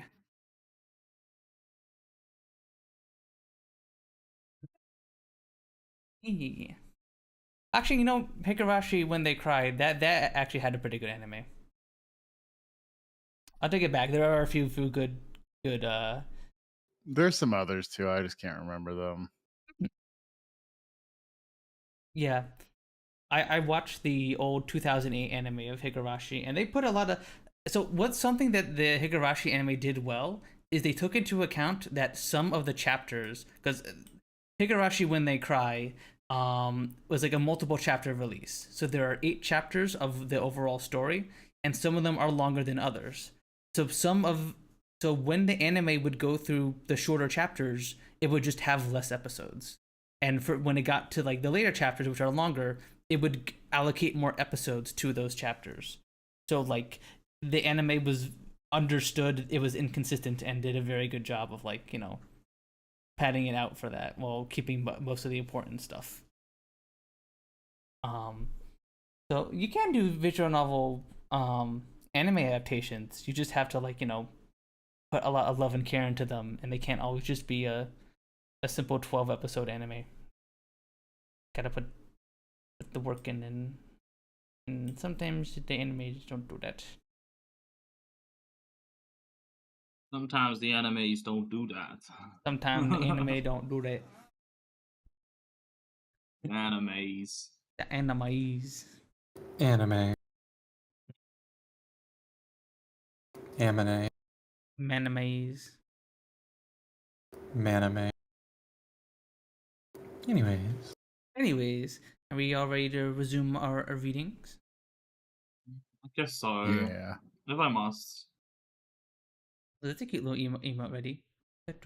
Pedro. Ba, ba, ba. Ba, ba, ba, ba, ba, ba, ba, ba.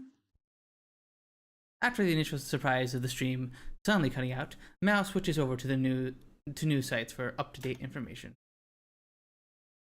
The situation is still somewhat unclear, but it seems they failed to blow up Tokyo Tower. However, the girl who was taken hostage had vanished. It's entirely possible that she's still being kept as a hostage. Amongst all this, Mao finds herself worried over something. I'm pretty sure I heard Rennie's voice. She could hardly believe it herself, but Mao is confident that she wouldn't mistake the voice of a close friend. It makes the unread messages she sent all the more concerning. How many people live in fucking Tokyo? I'm sure there's people with the exact same voice. Like, what? Racist. That doesn't have this in any location. What? Maybe she saw the clothes Rika was wearing as well and been like, those look very familiar, but she just isn't saying it. Actually, I don't know if the live stream even showed much of her, so I don't know. But to be fair, the phone was like up to Rinka,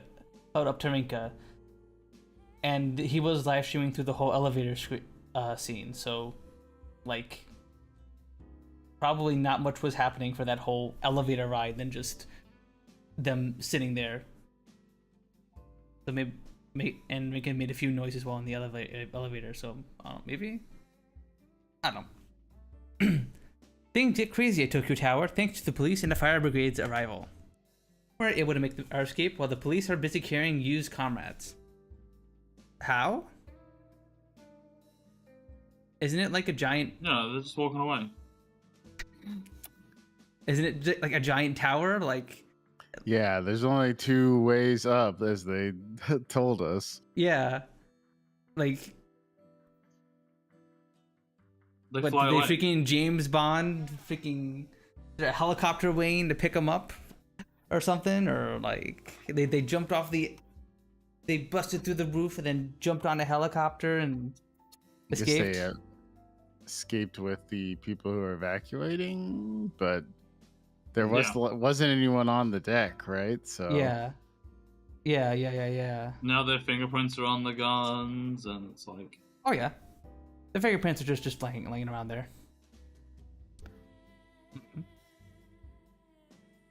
We were able to make our escape while the police are busy arresting used comrades. Fortunately, we could get there via the emergency staircase with relative ease thanks to the flood of people entering the place. Okay. I don't know. There you go. Answer it straight away.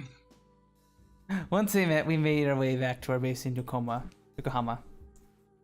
Here. Yokohama? I know that place. That's in fucking that's in one of the places in Yakuza. Oh. Classic. In Yakuza 7, the main game is set in Yokohama. Okay. Interesting. I thought doesn't most Yakuza games take place in the same area? Yeah, Kamurocho, but 7 has Yokohama as the main location. It does have Kamurocho, but Kamurocho isn't real. Yokohama is real, but the place in Yokohama that they were in is not a real place in Yokohama. Okay. So, you know. Oklahoma? Do you still have the stream audio off, Rose? I mean, for like the visual novel? Yep. Okay. I was gonna say, I actually kind of like this. This is one of the songs I like in the soundtrack. That's pretty nice. Oh, thank you. She hands me a bag filled with fast food, a burger and some fries, to be precise. for gear. Next to her sits a bottle of alcohol she got from a convenience store. I take a bite of the comically oversized burger. The vicious ketchup and warm meat fills my mouth. What? Vicious. Warm meat. Misheard that. Oh, and warm? Okay. It's probably meant to be viscous ketchup, I guess. I don't see why ketchup would be vicious. Viscous. It's viscous. Well, you said Enwa. What? I was like, what? Huh? Like, you said N warm, and it sounded like you said Enwa. Rose, what are you saying? You said I'm saying N warm sounded like Enwa. You know the Morrowind fucking. I think she's lost it. I think she's listening to too much Dagoth Wave. True. No, no. I haven't listened to Dagoth Wave in forever. You had a Dagoth Wave arc where that was all you listened to for a little bit, I think. Way No, back it when. wasn't. I could not do that. Are you sure? I feel like you had a similar arc to what Dan is doing right now. I would put it. No, I put it on like a lot, but it wasn't the only thing I listened to. I'm not like I don't know. My brain don't work like that. I can't listen to a song over and over and over again. Maybe for like 10 minutes, 30 minutes max, but an hour? I don't think I've ever gotten through one of those hour-long fucking repeated song videos. Oh, I haven't either. Nah, I couldn't listen to a song for an hour. I might have if it was like something I put in the background and then did something else, but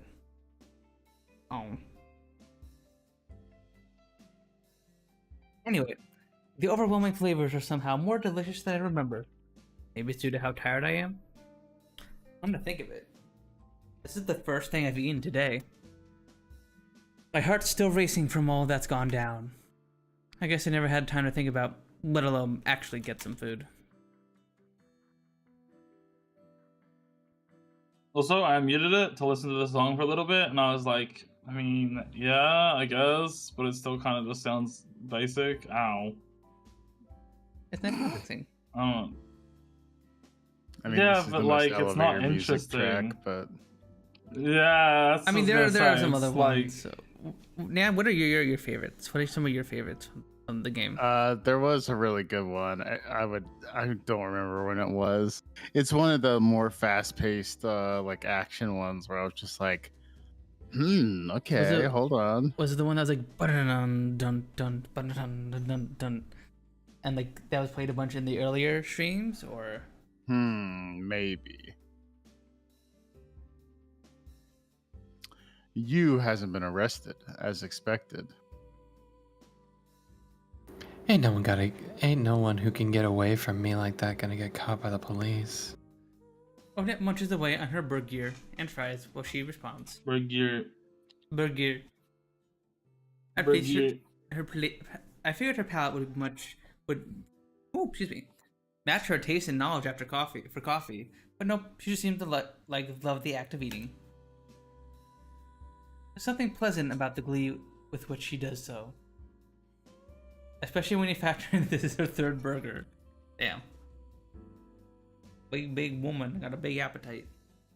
Gotta hand it to you. Your acting wasn't half bad. If something needs to be done, then one simply has to do it. That explain your bravado. Cute, and a little Alan Scorpion light smile. Cute. It hurt less than I anticipated. Care to give it a shot? Nah, I'm good. Can't promise that I wouldn't fire back. I wasn't able to get Yu's regret card. He's turned out to be a much tougher opponent than I had assumed. I did get to hear about his past, though. I'm finally able to understand the foundation behind his and his organization's beliefs.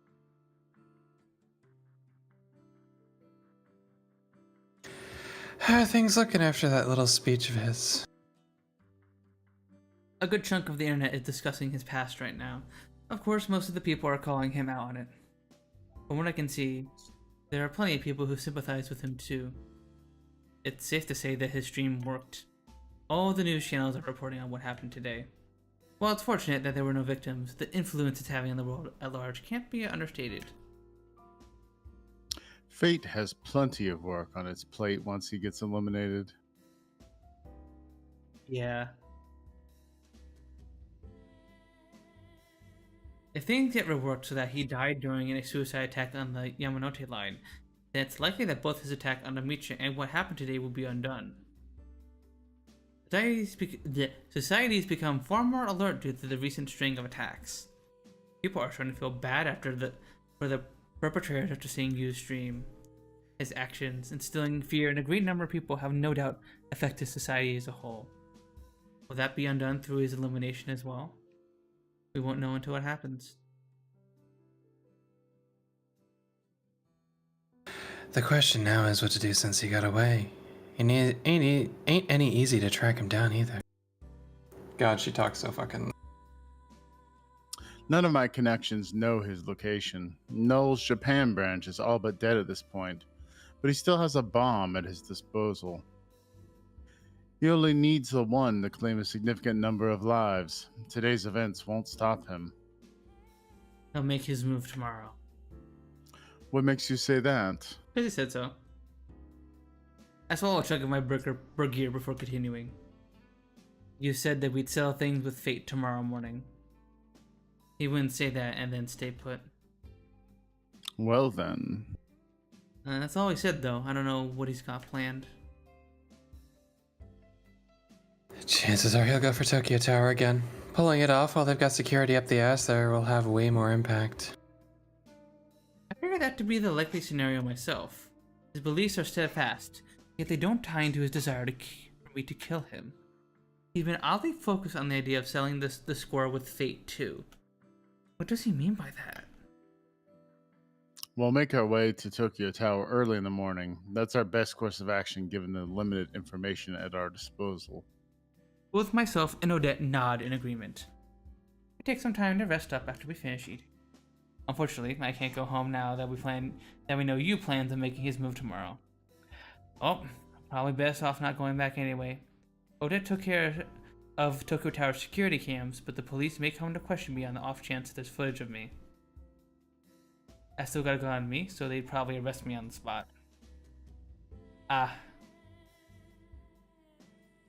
Today was a whole new experience for me. It's left me absolutely exhausted. Thinking back, it's a miracle I came out of it unscathed. That's how crazy it was.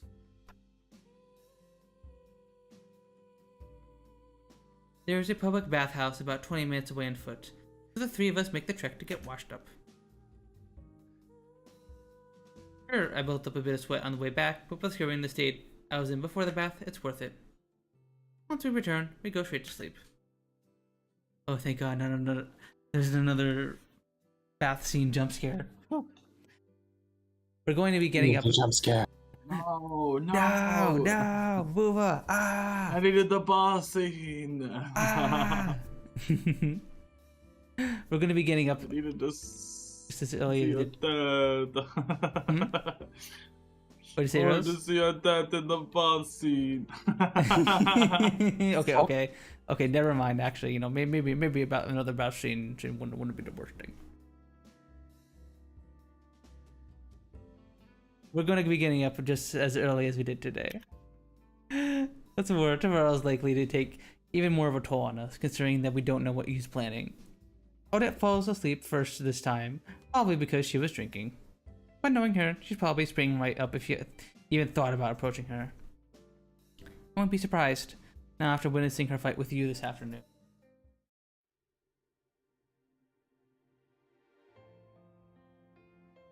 Are you still awake? Oh, again, I'll hang out. Yeah.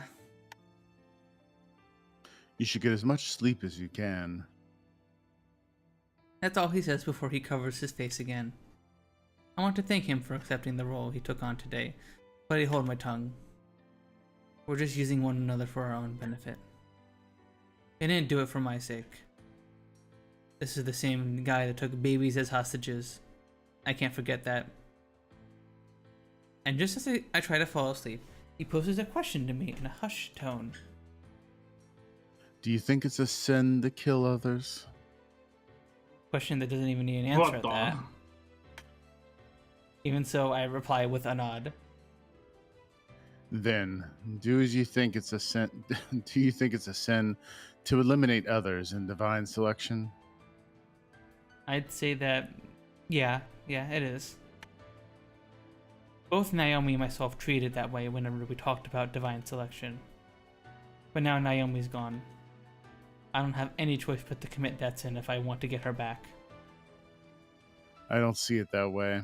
Eliminating someone the way we do is simply puts them back on their initial path. Surviving this through to the end and stepping off that path may, in fact, be the one true sin. Although I suppose that would make the act of eliminating others a sin in retrospect. His own statements are contradictory. What are you trying to say? I found myself thinking about it lately is all.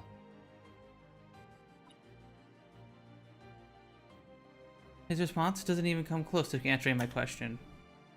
He doesn't say another word, though. I realized something important just as I'm about to fall asleep, though. That Alan I've come to know isn't the type of person to say a thing like that. In that case, why would he let me see this other side of him? I just can't figure it out.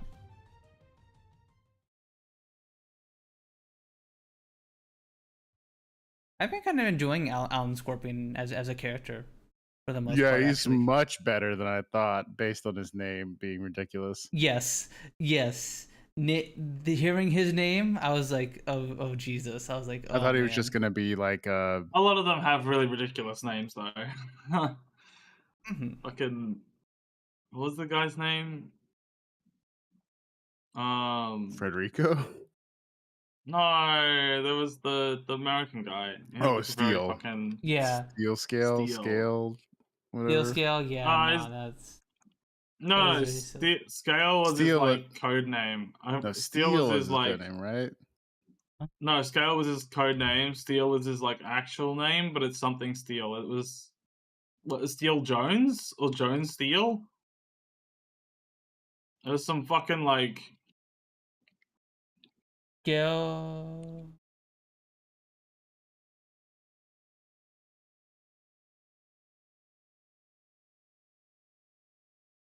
Summary...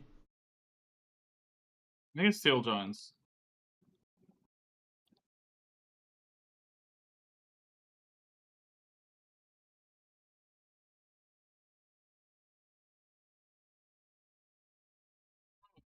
Yeah, I like Alan. I think he's a pretty decent, solid character. What are your guys' favorite characters so far in the story? Now that we've actually managed to meet all of them and had a few scenes with everybody. It's all the 12 participants plus Rinka's friends from school. I think they're alright. Rinko. I think they're alright. I don't know. Probably Rinka, to be honest. Rinka's actually like been a good protagonist in a way I wouldn't have expected. Really? Why do you say that? Yeah. I don't know. Her dialogue is good. Maybe she hasn't really developed necessarily, but she's definitely developed a little bit. A little bit, yeah. A little bit. She's kind of because, like, for most, to be fair, she's more confident. She's definitely more like practical, I guess. Yeah, and she's gained the resolution that she's gonna have to kill you, pretty much, as well. Whereas, like, multiple times she's had thoughts thinking like, I don't know if I could take someone else's life. I don't know if I could eliminate someone in divine selection. But now she seems to have the resolution to do that. You is definitely my least favorite. I mean, that's intentionally. Actually, right? Steel is not great so far, but I don't like well, he's also like basic. He's basic at the moment. He's just like, oh, justice, but like my justice, you know, like kind of thing. Yeah, I feel like there's gonna be a twist with him. I figured there's gonna be more to it. it's probably going to be just saying that just to fool everyone and then be like, I actually don't give a shit about justice. I just want to live, you know? I was just using that to like fool the kind-hearted people kind of shit.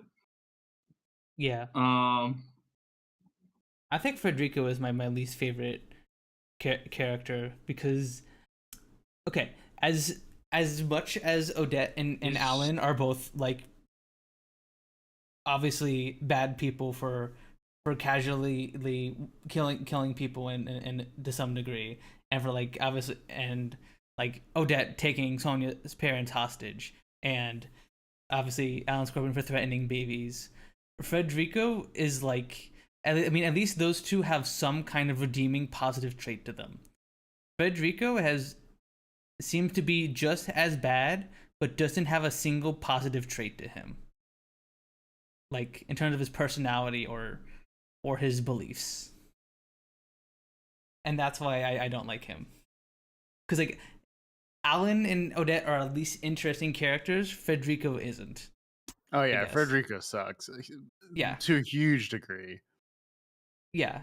I don't think he's gonna get a redemption either. I don't think so. Either. Cause like I don't know. He just, I mean, there's nothing wrong with having a character who's just shitty, but like based on the treatment we've gotten from Alan and Odette, the game has given them moments to show their like humanity and humanize them, but we haven't got that from Federico at all. So I don't know. Maybe they will try and humanize him, but he's been around for a while. So I don't know.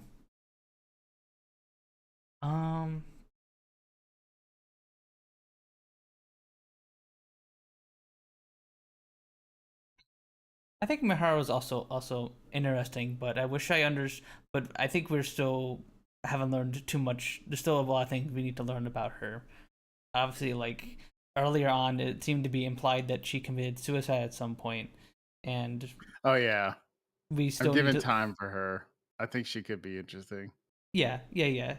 She needs some time. I'm sure there's gonna, while all this is going on, she's doing her own little thing that we're gonna probably swap over to at some point. But yeah.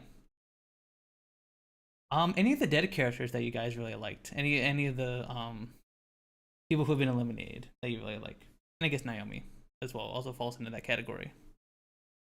I liked the Russian girl. I like Naomi. I actually liked the first person I voiced, the woman in the hospital.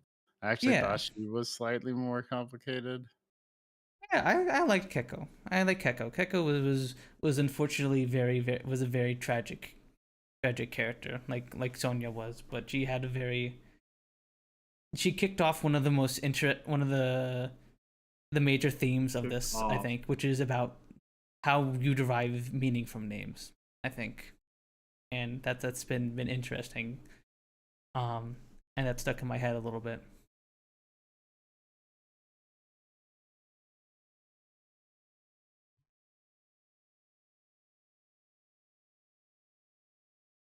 Right. Any other thoughts before I go back to reading on? No. Okay. Unsurprisingly, the observatory is closed off. Only the aquarium and a small number of shops are still open. Hard to blame them, considering the literal terrorist attack. They might have failed, but anything involving hostage gunshots and a hostage who goes missing is a big deal. I say that someone who actually knows that what went down too. But really, the biggest surprise to me is they didn't shut the entire place down. I guess it might be their way of saying they won't give in to terrorism. He ain't gonna get much out of whatever he tries to pull in this state. It won't stop him though. He wouldn't mention selling things with Fate if he didn't have something else planned. Try and think. Is there anything anywhere else he's likely to turn up? He poses his question in a composed manner. there's a certain strength behind it too. Nothing like a weak side he let slip yesterday. I honestly don't know though. Times like this demand that I think through from the beginning. Starting with the connection between me and you. Naomi was at the core. He took her life at Amicia. All for the sake of making me eliminate him. I'm still not sure why he wants me to do it. However, I'm sure he left a hint within that speech of his yesterday. Become a hero through death. Giving one life to accomplish something earns one the title of hero. That's what he was saying. Why am I the one he's so focused on then? There are others who can eliminate him, so... A spark of fire lights up in my mind all of a sudden. Fire like the one that engulfed us both back then. The fateful exchange that it overheard us have. You won't become a hero. You're not even human. You're just a puppet. I was the one bold enough to proclaim to him with my dying breath. Don't tell me.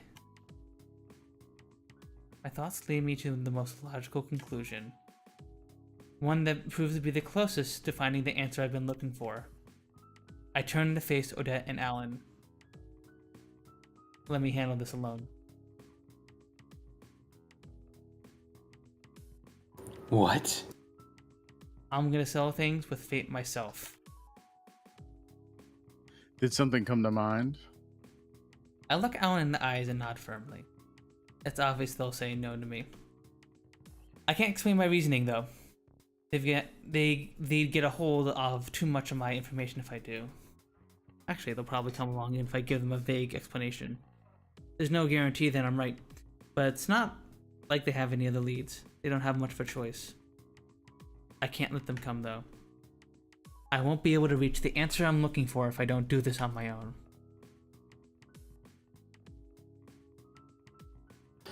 Whatever. Go for it. This ain't the face of someone who's gonna bail. Agreed. He peers deep into my eyes before offering his consent. A brief pause follows before he closes his own eyes and continues.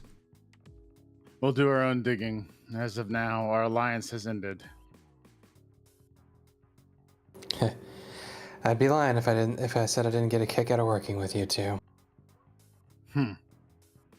Huh? Are you sure? Let's assume you plan to flee. Do you think you would be able to escape us? Good. That's the attitude I expect from you.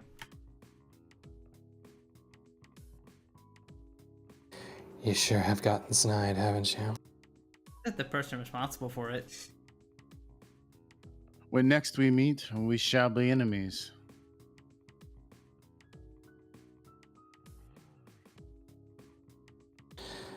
We never weren't enemies, bud. We just held hands for a bit. You can feel my heart racing. Ooh. Ooh. You will. You will. Working together with those two was strangely exhilarating. Following that, the three of us all go our separate ways. Being able to work together with those two as equals has given me strength. I always thought we belonged in different worlds, but that's not the case. They may outclass me when it comes to physical prowess and combat ability, but I proved that we can stand toe to toe when it comes to our determination. Let's do this. Those words represent my determination.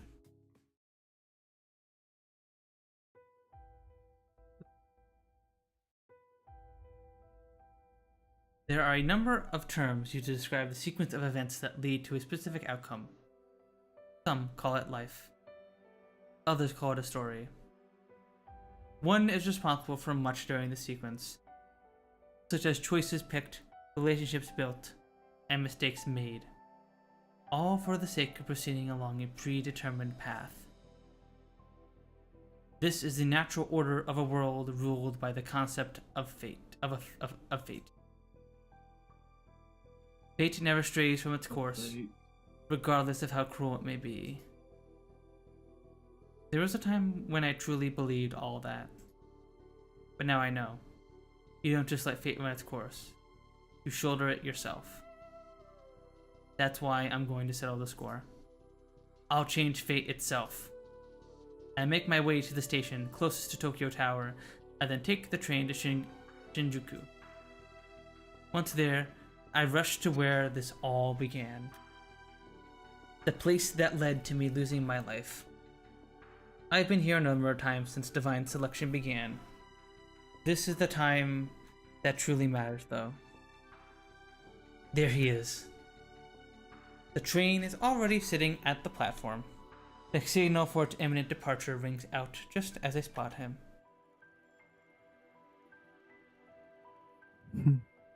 He's in disguise to say it today as well, from what I can tell.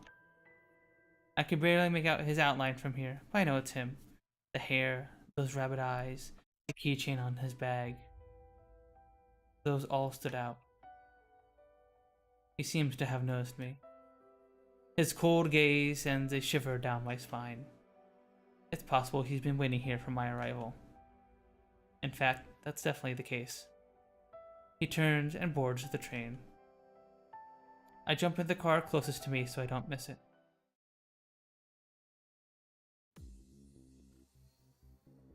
Although the train isn't packed due to it being a Sunday, there's still a decent number of passengers. Enough for all the seats to be taken. Wouldn't Sunday also have a lot of people because people would be going out to do things? But I guess more people go to work than go out. So, yeah. I guess. I would assume it would be like roads where Sunday is usually a busy day for roads sometimes. Like Friday and Sunday. Because like people are like going out places during the weekend on like a Friday or Saturday and then returning on a Sunday, maybe. I don't know. Enough for all the seats to be taken and leave a good amount of people standing. I need to hurry. Things kicked off not long after leaving Shinjuku on that fateful day. That's why I run towards the car that you boarded, paying no mind to the people I bump into along the way. I'm moving toward the front cars, the same direction that the train is moving in. The situation has already escalated by the time I reach my destination, however. Yu opens his bag the exact moment I arrive. Run! I scream at the other passengers on instinct. I can't say for sure how they hear me. The lack of any significant reaction tells me that there seem to have been a very few. That's not my problem, though. There's only one thing for me to do here. You took your time. You toss his disguise. His face is recognizable by the entire country after yesterday's stream. Those who see him immediately understand the situation. In that sense, his presence alone proves to be far more effective than any warning. What are you planning? I told you, I'm settling the score with fate. You won't be able to kill anyone now, even if you let that bomb go off. I'm lucky they didn't opt to do anything wild right away. Nothing was stopping him from letting the bomb go off right then and there. That's fine. All that matters is that you're here now. I'm aware of what you want. I stand tall as I confront him. The passengers in our car gradually make their way to another one. Someone tries to grab my arm. Gradually, yeah. I would assume it would be more of a panic, since it seems like people know who you is, but... Someone tries to grab my arm and help me escape as well, but I brush them off. You might detonate the bomb if he thinks I'm trying to escape. I have no intention of doing so. If you want to settle the score, then I'm all for it. You want to become a hero, not as a puppet, but as your own person. So I wasn't hearing things after all. We didn't even have our card books back then, yet we understood each other. Odd, considering I could barely comprehend Japanese back then. Doesn't matter. Surely you're not satisfied with just me being here. It's your fault everything ended up like this. You should have killed me before. That's why I'm here now. You're not the only one trying to settle things. My memories were gradually coming back to me as I spent time with Shigetsu. I slowly came to remember everything about myself, my past, my desperation, and most importantly, my true nature. That's why I begged you to eliminate me. I don't have a normal life to go back to after this. I'm not like you. You had a normal life with Shiketsugu, though. You two were like family. And I've ended up much worse off for it. If I had to lose anything, it should have been my conscience. I wouldn't have had to worry about anything then. I would have been nothing more than a mindless machine built to kill. Having my eyes open to what a normal life looks like made revisiting my past that much more painful. I don't want that feeling. All you had to do was find your own way to live. I can't. Shigetsugu never taught me how. He never felt the need to. He honestly believed that you would manage. He wanted you to decide how you would lead your life on your own.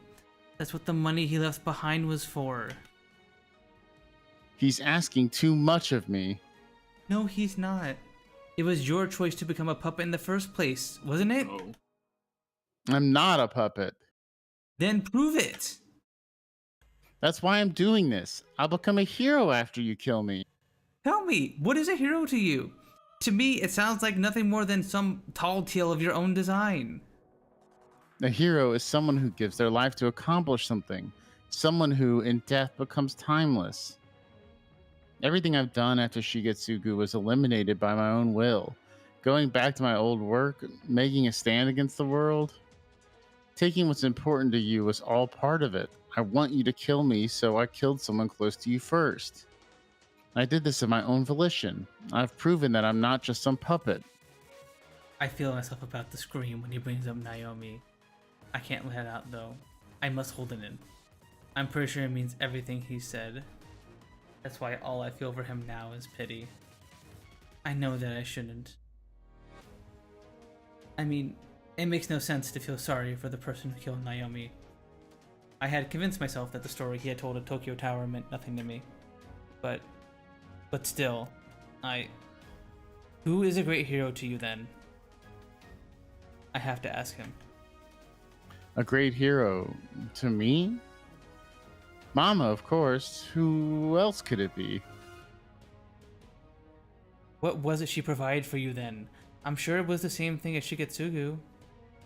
Huh? What did Mama give me? Shigetsugu wanted you to become a person who could provide something for another, a desire she likely shared. And that something wasn't fear or despair, much less anger or sadness. No one would wish for that. You understand that, don't you? You knew Shigetsugu considered you both kind and brave. That's why you accepted the name he gave you.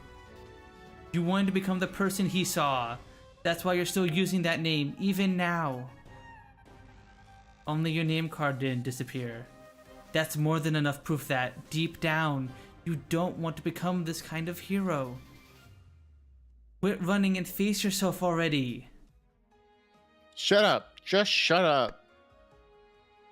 Cuts me off with a rapid scream. There is more to it than just his words, though. His animosity towards me is palpable. He's become nothing more than a desperate child. Ah! He rips his bag open while screaming. Inside is the exact same bomb he used on the day we died. Don't do it! He's not doing this to kill others. He's trying to hurt himself. This is his solution to escape the contradiction within himself. I dash towards him in response. I do it instinctively. My reasoning behind my action doesn't matter right now. Is this not the same, like, the exact same pose that she did in the other one? Did they just, like, re-fucking... That's yeah, expensive. I was gonna say, did they just, like, change the clothes and the background? Yeah. Yeah, I think this is the same pose, but, yeah, the background, the effects are changed, the clothes are different. Is she trying to run and like tackle him maybe, or to catch the bag if he's gonna drop it? Or I mean again, that's the case, then maybe it makes a bit more sense.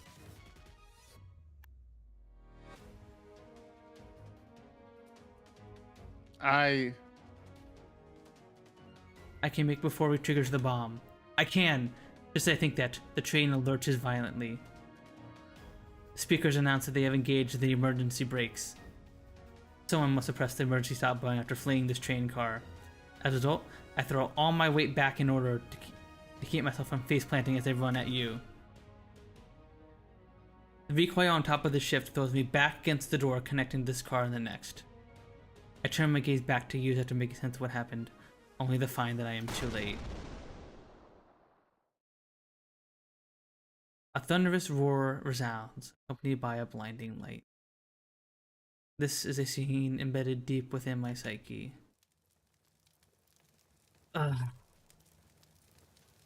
Close my eyes as the explosion goes off.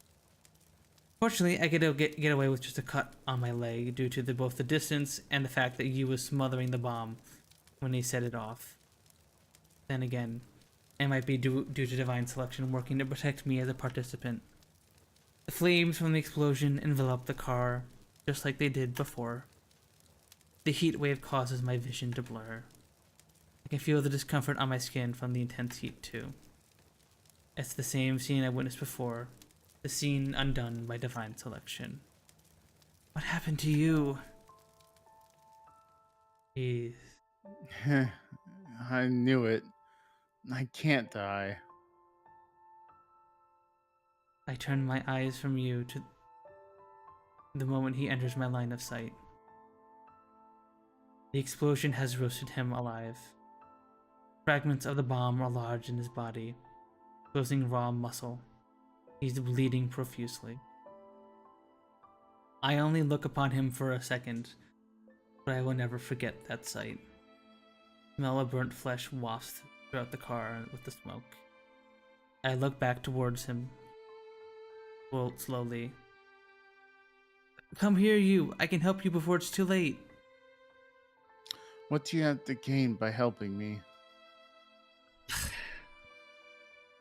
The heat I feel is nothing compared to what it must be like around you, who is at the locus of the explosion.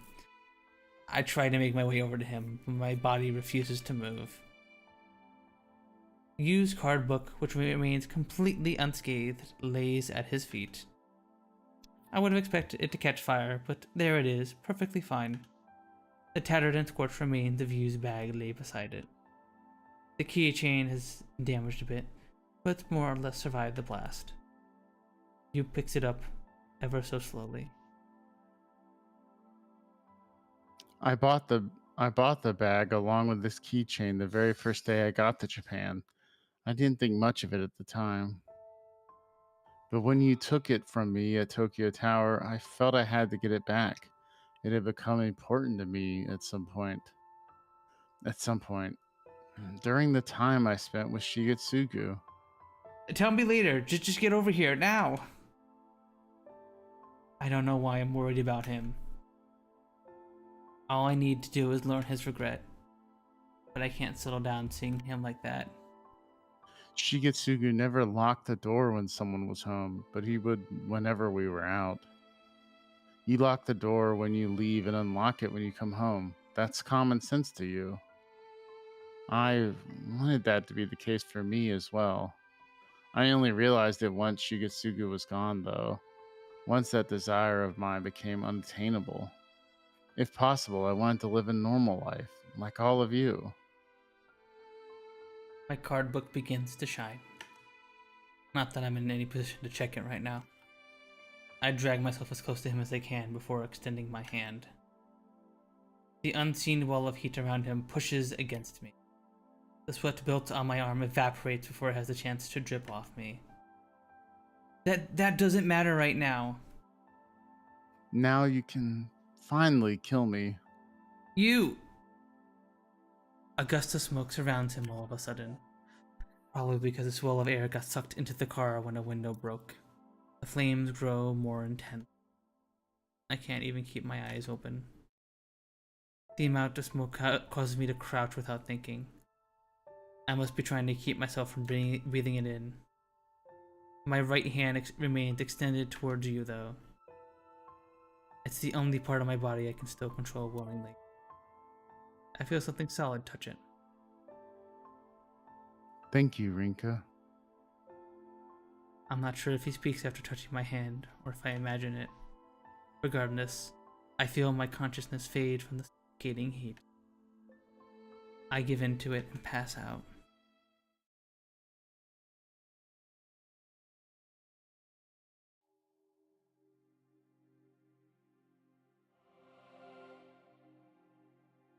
Good evening, my lovely little slaves to fate. The next thing I hear when I regain consciousness is that ever haughty voice. Goodness me, you certainly look subpar. I lost consciousness in the train due to the heat and smoke. The fact I'm in the Court of Fate means that this week's election has started. I got on the train before moon. That means I must have been out cold for 12 hours. What happened to my physical body? Is it in a hospital somewhere?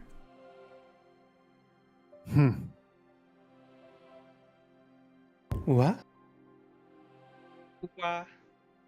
What? What? What? Ah!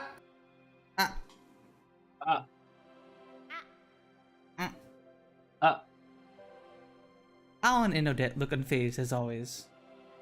Odette even has the luxury of yawning. Odd, considering you can't actually be tired in the dream world.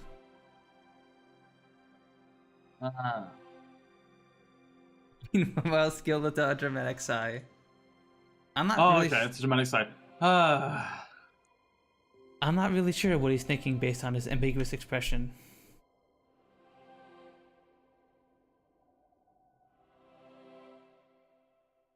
That come through? I think that's No. Oh. I don't know how to make that come through, to be honest. Maybe if I like talk and then Maybe if you remove the noise cancelling from Discord for a second, maybe then it'll come through. It's not the noise cancelling Discord that's cancelling it. Okay. I'd have to go fuck around with settings. Okie dokie. It's no biggie, Rose.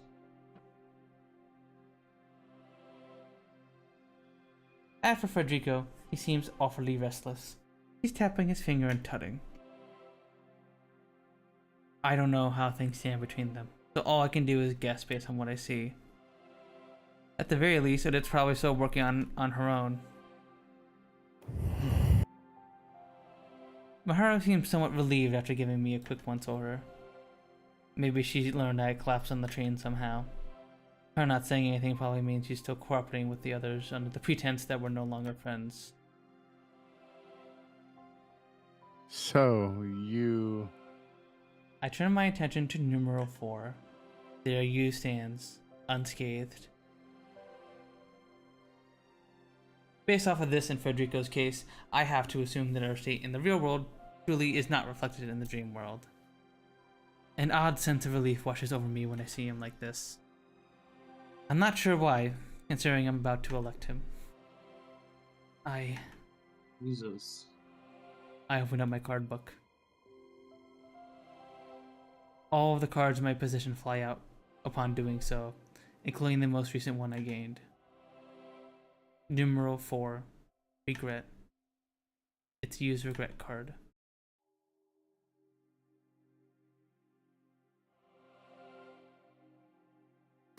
Things seem to have grown a touch gloomy around here, no? I do hope there's something I can do to cheer you up. Oh, good. How about our lovely goddess sings us a little ditty? Don't waste our time. Ditty? A song. Little song. Which song?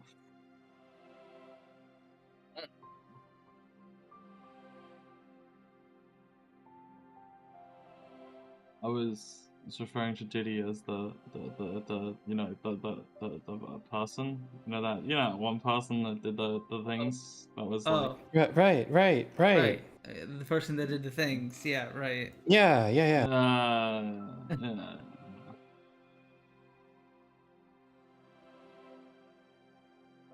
Anyways, should we get started already? Yeah. What do you think, Federico? Oh, should we get started already? Oh yeah. Let's get started already. Not like I'm sorry. You're fine, Rose, don't worry. Gonna elect anyone tonight, right? Gosh, got it. Same goes for you, doesn't I it? wonder. Federico frowned in response to Odette's hearty grin.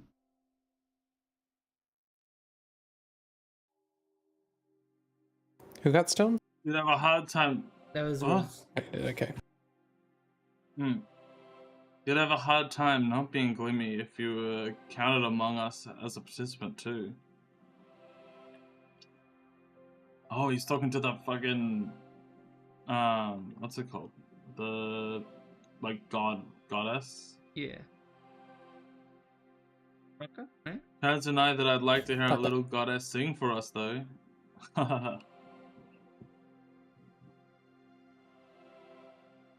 Just get started already. Alan directs his comment to Parka, making his discontent obvious. There's an oddly functional flow to our conversations, now that most of us know each other. It's different from when Divine Selection first began. That fact scares me. Oh, what a shame. My efforts to learn the songs you people know, all for naught.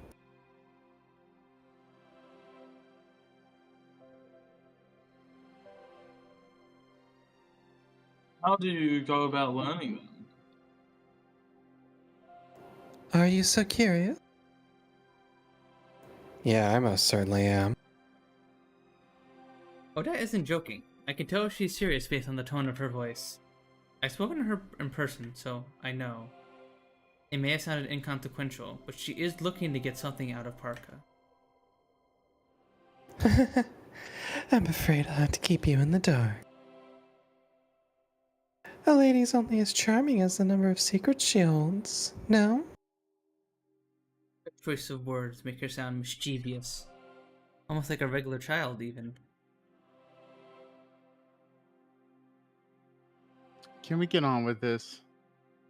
Yu's tone is as sharp as it could. It's obvious how little he cares for Parka.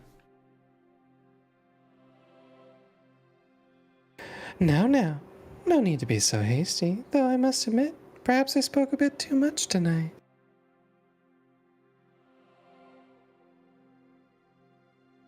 Allow me to begin tonight's election. Revolve, O clock of fate. Clock freeze signals the beginning of tonight's election. The clock hand at the center of the court of fate begins to revolve. Nothing she does is any different from normal, but tonight sounds completely different to me. The reason why is simple. Tonight will be the first night I elect someone. But I'm conflicted over what to do. Even now, electing someone is the same as stripping away their right to live. It's no different from killing them. Yu's pained voice comes to mind. His heartfelt cry to the world. His battle with the contradiction born within him. I cast a glance over to him once again. He just looks like an average boy right now. Hardly someone capable of terrorism. The wild look he showed before is gone now. In fact, he seems to be at peace. Is he ready to be elected? Does he feel relieved that he'll finally be freed from his suffering? I can't tell from where I stand. He doesn't bother to say anything to me. Well, numeral 1. He inquires as if she knows exactly what is going through my mind. As if she knows I'm about to elect you. It makes sense if she's observing the events that happen in the real world. How she does that, I'm not sure. Not that it matters right now. I Can't finish my sentence. I thought I was ready to accept the responsibility of throwing another person's life away from my own. I just can't say it. Are you really?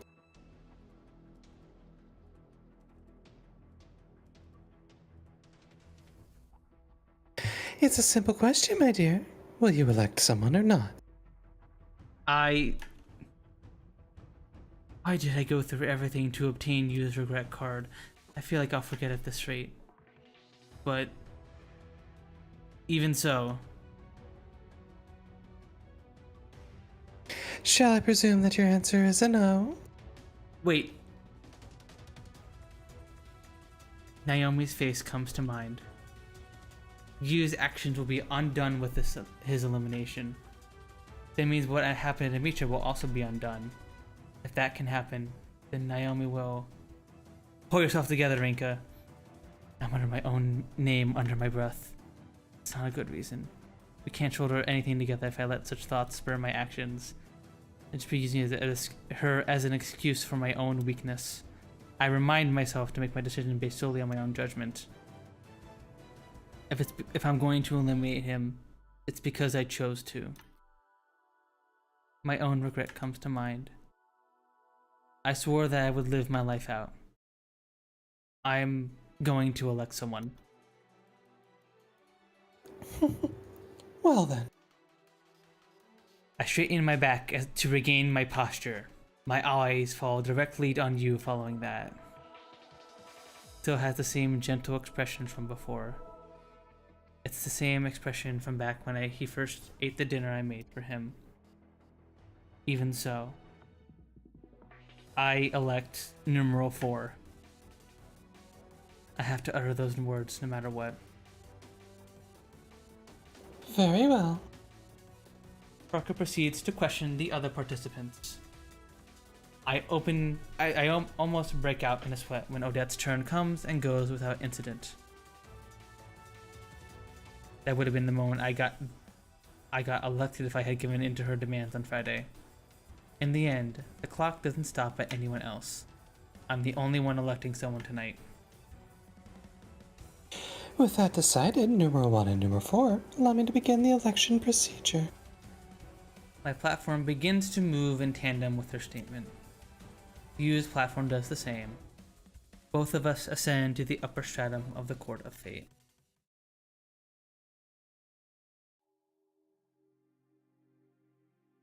It's an odd sensation, to say the least. The way my platform ascends almost feels like I'm on an elevator. There aren't any walls around to support it, but it somehow feels like I can't actually fall off it. That's how smooth and steady the ascent feels. I'm surrounded by unfamiliar scenery once the platform stops. Almost like I'm perched high above the clouds. There's nothing but darkness below. I can't see Miharu or any of the other participants from here. Yu, on the other hand, stands directly across from me. You finally decided to kill me. Yeah. You're finally gonna set me free from my pain. Not quite. Only you can save yourself. Apologies for the wait. Let us commence the election process, shall we? Wait a minute. What's that supposed to mean, Rinka? I thought you were going to kill me to help me. Raka urges us on, so I open up my card book. All my cards lie out the moment I do. I seem to need to pick the relevant ones in order.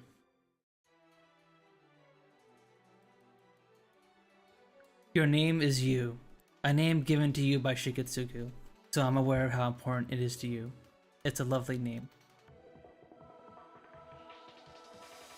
Fire was the cause of your death, a cause oddly intertwined with my own. If I'm being honest, I hated you for it before, but now I just feel sad about it. I pick his name and cause of death in succession.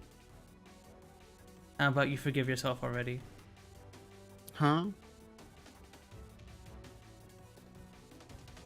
I can't forgive you after you took Naomi's life. That being said, neither will anyone else if you keep denying yourself. You're no puppet, much less a hero. What you are is as human as they come. That's the best I can do for him. When it all began.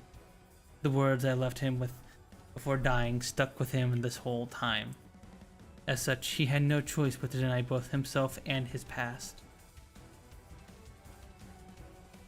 I've lost my parents not long after I was born, so one could argue that I should have tried harder to understand you and your position. The lives we've led were far too different. I grew up providing for those around me, whereas you grew up taking from those around you. And after all that, you met Chikatsugu. You learned the joy of providing for another, the possibilities that it could open up for you. The possibility of leading a normal life. Not by your standards, but by those of people like Chikatsugu and myself. That's what became your regret. I take all 3 of his cards in hand. That's why it was so hard for you, wasn't it? You were simply handed that new life, so you never knew how to attain it on your own. That led to you denying the very concept of it. I won't forget you. I finally understand why we'll never understand one another. It's because we both started out the same. It's almost too cruel how things turned out. I'll be able to die human at least. That's normal, isn't it? Yeah. All 3 of my cards begin to move on their own. Once they reach the middle of the Court of Fate, they come together and form a triangular shape. What follows this sudden burst of light that swallows my surroundings. I'm glad I settled on you as the person to kill me. Oddly enough, regrets are the same to an extent. Both involve the concept of living regular lives. The values we had surrounding them were completely different, though. For me, it's all about what I already knew. For him, it was what he had come to know. I can resent you all I want in death. You and me both.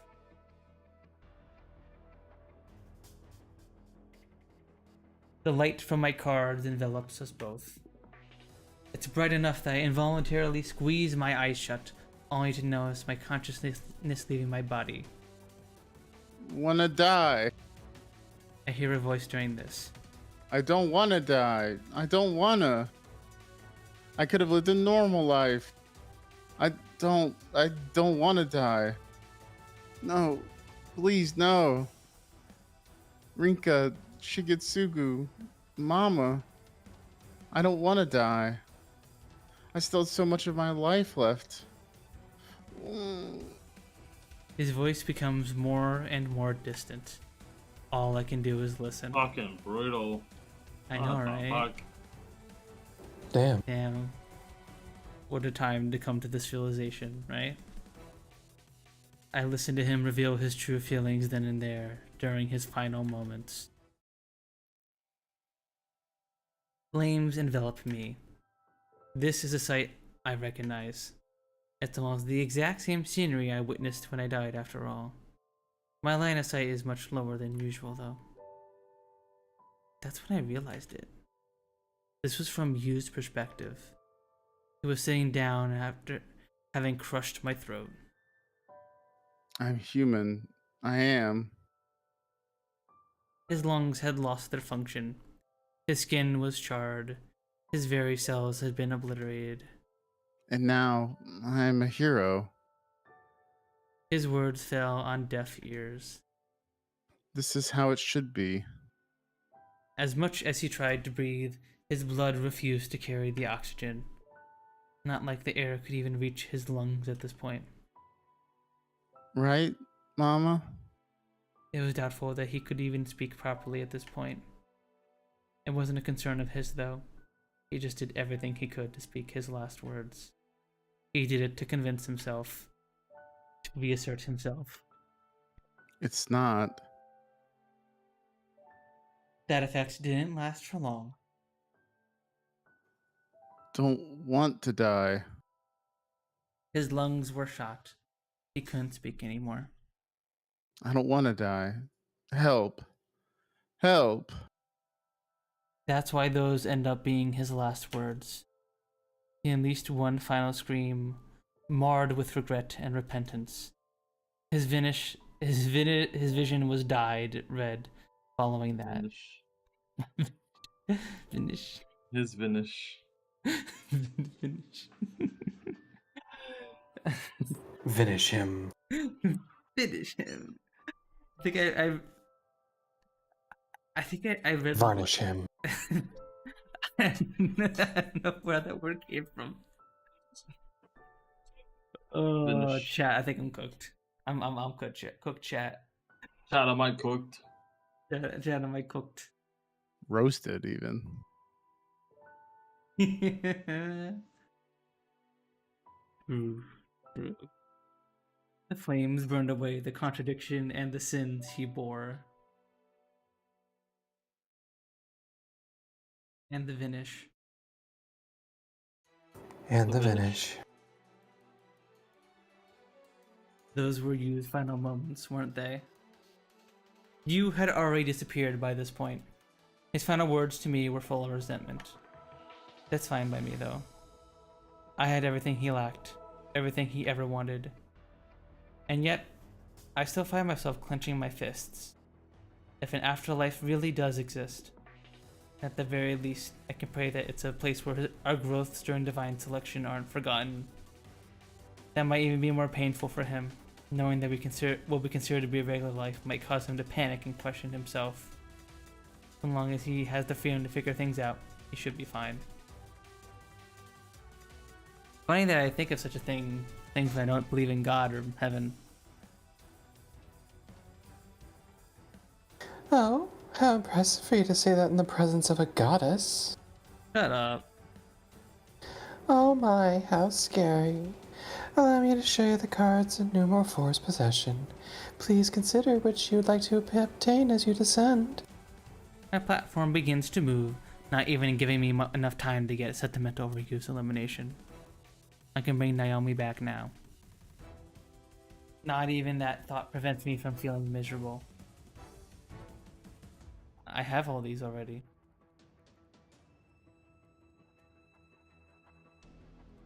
Parker told me to choose whichever card I wanted, but Yu doesn't have any I can take. Just those that I already have or ones that belong to those who have already been eliminated. The ones I already have are numeral 2 and numeral 9's names. Maharu and Scale Johnson's cards.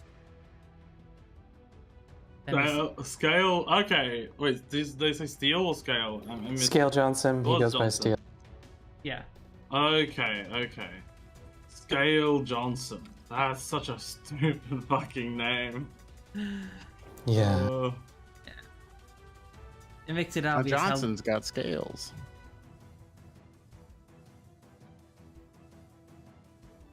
Scale Johnson. Makes it obvious how little interest you had in divine selection. Sounds like a fisherman. Scale Johnson. What's that? Scale Johnson here.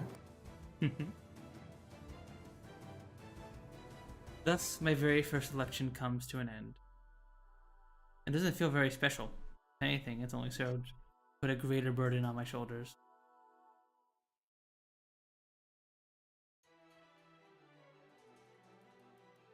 Tonight's session... I'm sorry. Tonight's session resulted in one elimination. I bid you all farewell for now. I look over to the empty platform on which you once stood. I don't look at just his platform, though. Numeral 5, Shikatsuru's platform.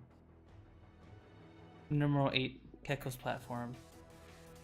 Numeral 10, Sonya's platform. Even the platforms for numerals 6 and 7, which belong to people I never got to know. I find myself brooding over each and every one of them. Achievement unlocked. 7th week. So yeah, you could have lost there, I guess. Guess you could have lost. Could you have lost in that divine selection? Like, if you chose an agreement, would you? I have a I guess feeling that Miarun elects you and tries to do the thing where you get the other to back off. I'm very curious.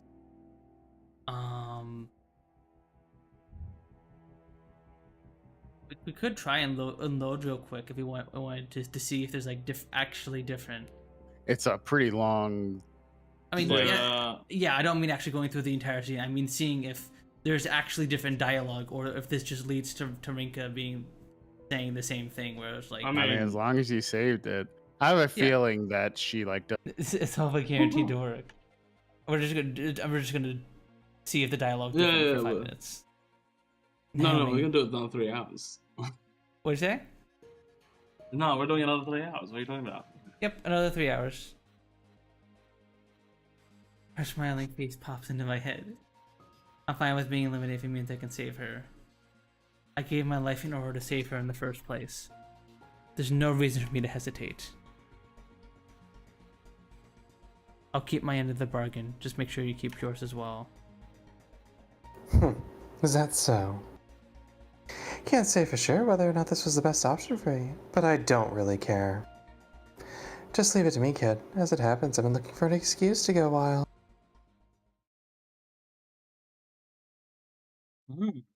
He does just accept it. Oh. Interesting. Okay. Interesting. Maybe there actually is another ending there. So it might actually just end with her like dying. That's fucked. Well, it might not end because of that. It might just. It might she might die and the story becomes about everybody else. Yeah, I'm curious. I'm definitely curious.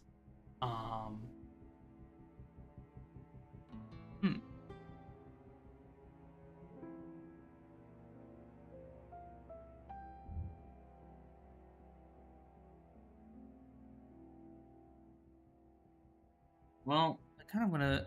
I was like half thinking of like just loading it, doing the thing, and like just fast forwarding through it to see if it's actually different. Yeah, fast forwarding. Yeah, there might be a couple different dialogue lines, but we're probably not going to do a full another playthrough on the stream, so you can just fast forward through it. Yeah, we're not going to do that. So we're going to take a look-see just for out of curiosity. This playthrough is already getting fairly long as it is. We're not going back and doing any other endings. Well, maybe we'll go back. Maybe it depends on how complicated getting the endings are. I want to get the best ending possible. So if we get like a bad ending, maybe I'll look up a guide and see what happens from there. My decision really the correct one? I can't help but ask myself over and over. It's all for Naomi. It's all for her sake. I made a point to repeat that to myself instead. My own elimination is imminent, but I won't think about that until the time comes. Granted, my elimination by that point is already a given. I should have said my goodbyes to Miharu, but that won't be possible anymore. She should be able to figure out what's going on, at the very least. I turn to face Alan.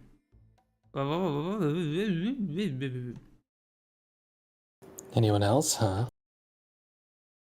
Following that, we begin to discuss our plan for tomorrow. Gun. You cast gun. Blap, blap, blap. Yep. Hold up, kid. A menacing voice stops me right as I'm ready to leave. Odette is addressing me in a completely different manner than before. I know why too. Don't worry. I know. There's no need for us to move words. I tell her the contents of my cards. Selling the score with fate includes my doing so after all. Oh. Right, this is, I imagine, is all the same. It's got a good fast forward system, it detects. Yeah. Oh, there's no reason for her to hesitate instead. There's no reason for me to hesitate. My fate's already been sealed. Today is my last day. I'll do what I need to and perish. It's somewhat ironic, though. It's the exact mindset you believed to represent a hero. I'm going to elect someone. Well then. This the same? Guess it's my turn now. Odette makes her intent loud and clear when her turn comes around. What's this? Wow, just 3 me's. Go ahead, numeral 11. Yeah, so I'll be electing numeral 1. I nod my head in silence. I'm scared in all honesty. Once I eliminate you, it'll be my turn. I know I've accepted that inevitability already, but it doesn't stop me from being scared. Mainly because it revolves returning to the flames that sleep deep within my memory. Wait a minute. What's going on here, Ringo? Why are you being elected? Sorry for keeping this from you, Miharu. Fuck, this is brutal. Yeah, this is crazy. Lucky this isn't what we're going with. Yes, thankfully we are not going down this route. I uttered Miharu's name within the Court of Fate, but she did reveal it previously, so I think I should be fine. Please, don't apologize. I'm leaving the rest to you. Wait a minute. Why is this happening? Reverse the decision, please. I'm begging you. Is that even possible to do, Parka? Unfortunately not. Numeral 1 selection has already been processed. So there you have it.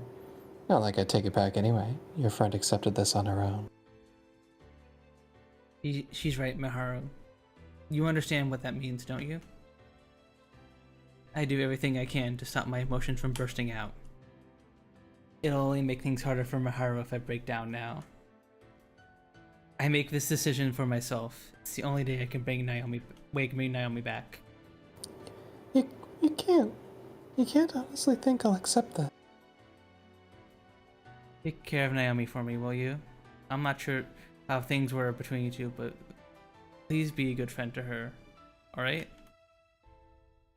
As for Mao, I guess I don't need to worry.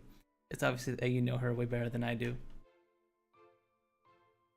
Rinka, this can't be happening. Parka, do something about this, please. Parka ignores her plight, instead moving on to question Alan as to whether or not he will elect anyone. You three, try and get along, okay? Miharu doesn't give me a proper answer. With that decided, tonight will be numeral 1 and numeral 4, followed by numeral 11 and numeral 1. Thus, allow me to begin the election procedure. My platform begins to move in tandem with her statement. Use platform does the same. Wait. Rinka, But Rinka. if Rinka's actual death doesn't get undone, like if she does end up dying on the train, doesn't that kill fucking Naomi anyway?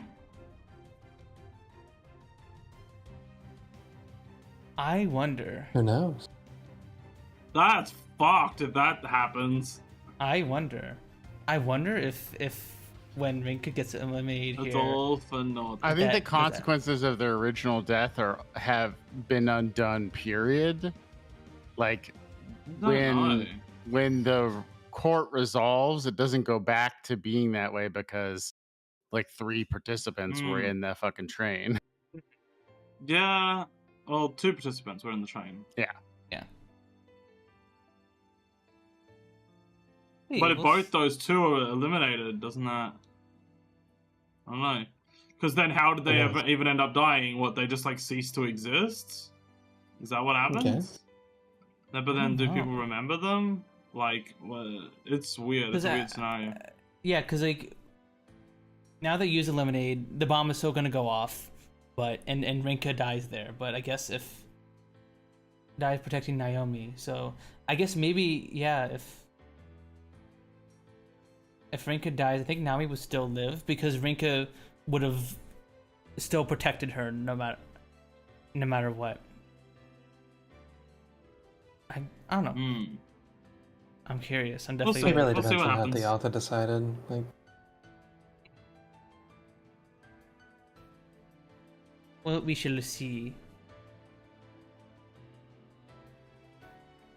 Did you read this, Yuki? yeah.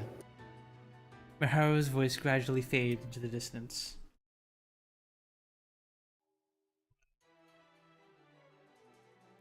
You get elected as well, huh? It was the only way I could bring her back.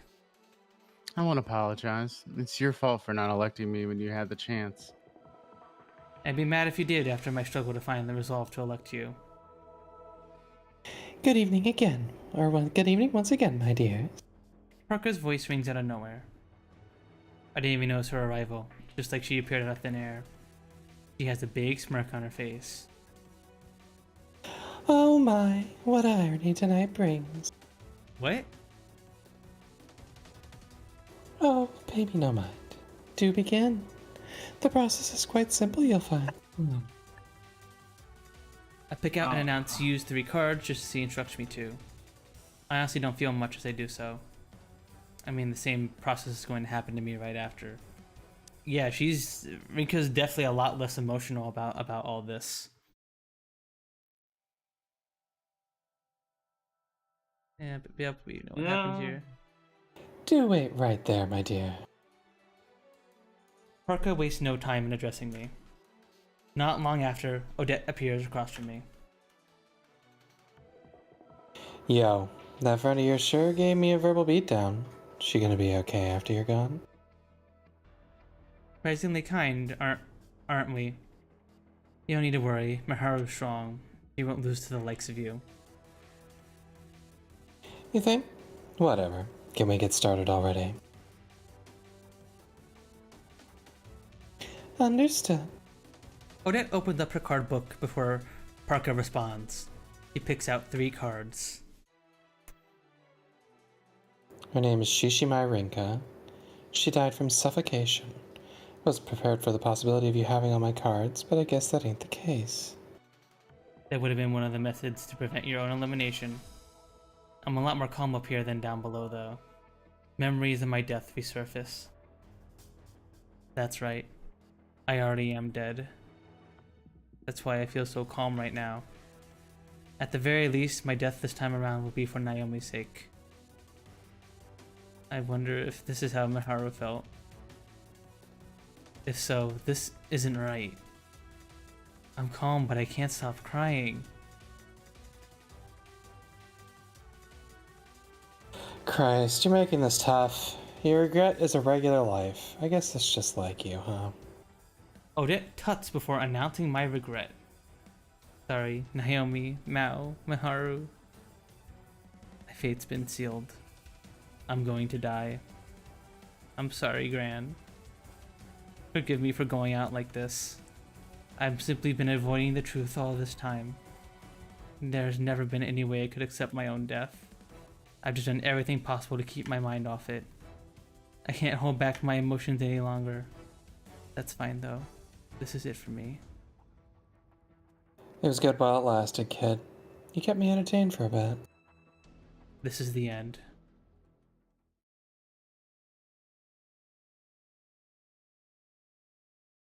Yeah. Game over. Bad ending. Ah, what the fuck? And when she said ironic, was she referring to the fact that it would be undone? Is that what she was implying? That's maybe fucked. I think that's what she was saying, because she's saying, "Oh, you did this for Naomi," but like it's ironic because it's getting undone. So that like accident still happens. Maybe, or well, at least the accident still happens, and they like both die. I don't know. Maybe, or maybe it is just the it might be more simple, where it's ironic that you're about to be eliminated after working with Odette or whatever. Well, actually, no. Okay, so the pretty sure Naomi doesn't die anyway. If that's the thing, maybe Naomi doesn't die on the train because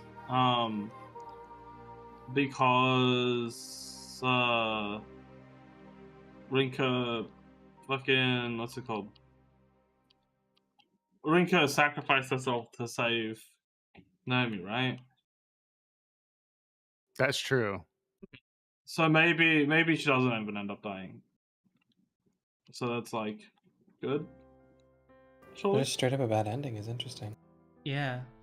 Now the one thing is that this game does. I don't know. That was the first choice where I was like, I don't think anyone's picking this choice incorrectly. Like, I'm almost surprised they gave you an actual ending on that one, because it felt like, I don't know, it felt like it's insulting you for picking an obviously bad choice. Yeah, but like, I mean, to be fair, I don't think it's inherently a bad choice to agree to her. I mean, yeah, no, yeah, because like when you think about it, like when you look at those choices, you're like, okay, there's no way that's the correct. Electing to basically kill yourself just so that way you get eliminated, Naomi gets brought back is like the correct choice. Like that's because like that's basically what Rinka did when she accepted Odette's offer. Especially since there have been themes about talking about sacrificing yourself for others in this a lot, so it doesn't make a whole lot of sense, like both narratively and in the themes, to go with Odette's offer. So yeah, but sometimes visual novels do this just to give interesting little what if scenarios, right? Just interesting little what ifs. Speaking of what ifs, I find myself here all alone. Here at the final destination that Parker spoke of. There really is no point to a world without Rinka. Wait, so in the end, Maharu won? Damn. She's fucking... Divine selection. This might be spoilers for the like other endings. I mean, if a player can naturally reach it, then like it's not a spoiler. It's just it's just I don't know. It might say something about how some other events turn out. I don't know. Maybe not. I think if there's something here that the game didn't want to show us, it wouldn't give us the option to see it on the first playthrough. Because there are some visual novels that will just not give you certain options the first time you play a game, and you have to replay through it again to get those options. So yeah. Last night served as the end to those hellish days for me. I was ready to give up the very moment Rinka was eliminated. But she didn't allow me to do that. So this is... Oh wait, you do all narration now, right? Yeah. She wanted to ensure that Mao and Naomi wouldn't lose us both. And I'm not one to break a promise with the person I love. So I survived until the end. How I managed that feat can be a story for another time. Okay. As a result, Parker resides within me once again. What? Huh. It must feel good for her. Parker This resides place really is nice. I wish I could have come here with you. A clock tower stands tall in the distance. Rinka seems to have been fond of this place. I once desired to come here with her, but that's no more than a distant dream now. Possible I would become a goddess herself in an effort to alter fate, to create a world in which Rinka never died. Yo, Mirren. I hear Mao shouting over me. She's the one and only person I can call a friend now that Rinka's gone. The time I was able to spend with her had dwindled due to my efforts in divine selection, and marks today as the first time in a while we'll be able to spend time together. It's been ages since we've hung out together, hasn't it? Yeah. Mao stares off to the distance as she replies. The scars left on our hearts through Rinka's death will never heal. She was just too important to us. We can still imagine her being here with us, wherever we go. Something I've come to accept. Yeah, Rinka would have died in the thing. To them. Just being able to see her is enough, even if it's only an illusion. None of the issues I've been facing since before divine selection have been resolved. My excellence is something I've never been proud of. That being said, it was an essential factor in my survival within divine selection. Hi. God, I wish I could play with these cuties so bad. Dong. If you ever wanted to come on here and voice act Tig, I wouldn't mind at some point. Be a little guest character or something, I don't know. That being said, there was a central factor to my struggle within divine selection. My life goes on, but I'm so shy. My life goes on, even if I am alone. Should it be too long now? No, here she is, Naurin. Oh, Cute outfit. sorry for the what? Along comes Naomi, my junior. She trips over herself so often that sometimes I think she's doing it on purpose. She pulls herself back to her feet with a flushed face. Rinko had one final wish before her elimination. She wanted the three of us to get along. Let's get going, Naomi.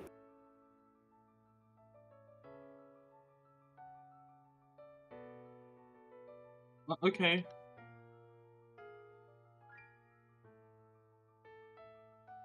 Wait, were you always this friendly towards me? Called out. Damn. Our friendship has only begun. That's right.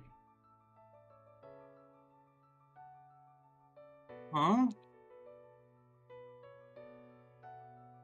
There's no need for us to be so formal anymore.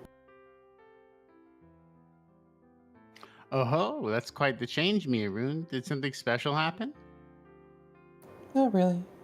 I just realized that nothing changes unless I take initiative myself, is all.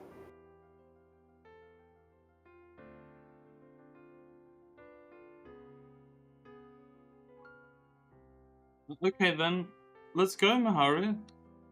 This is my first step to fulfilling Rinka's wish. If Rinka herself is gone, then the least I can do is ensure that the traces of her desire remain. Perhaps by doing so with time, I can sort out my own feelings. That may lead to the fog in my heart to clear up. Life would have been easy had I just thought like that. I didn't mean to click the end. Grr.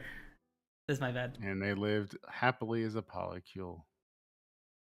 For granting her wish.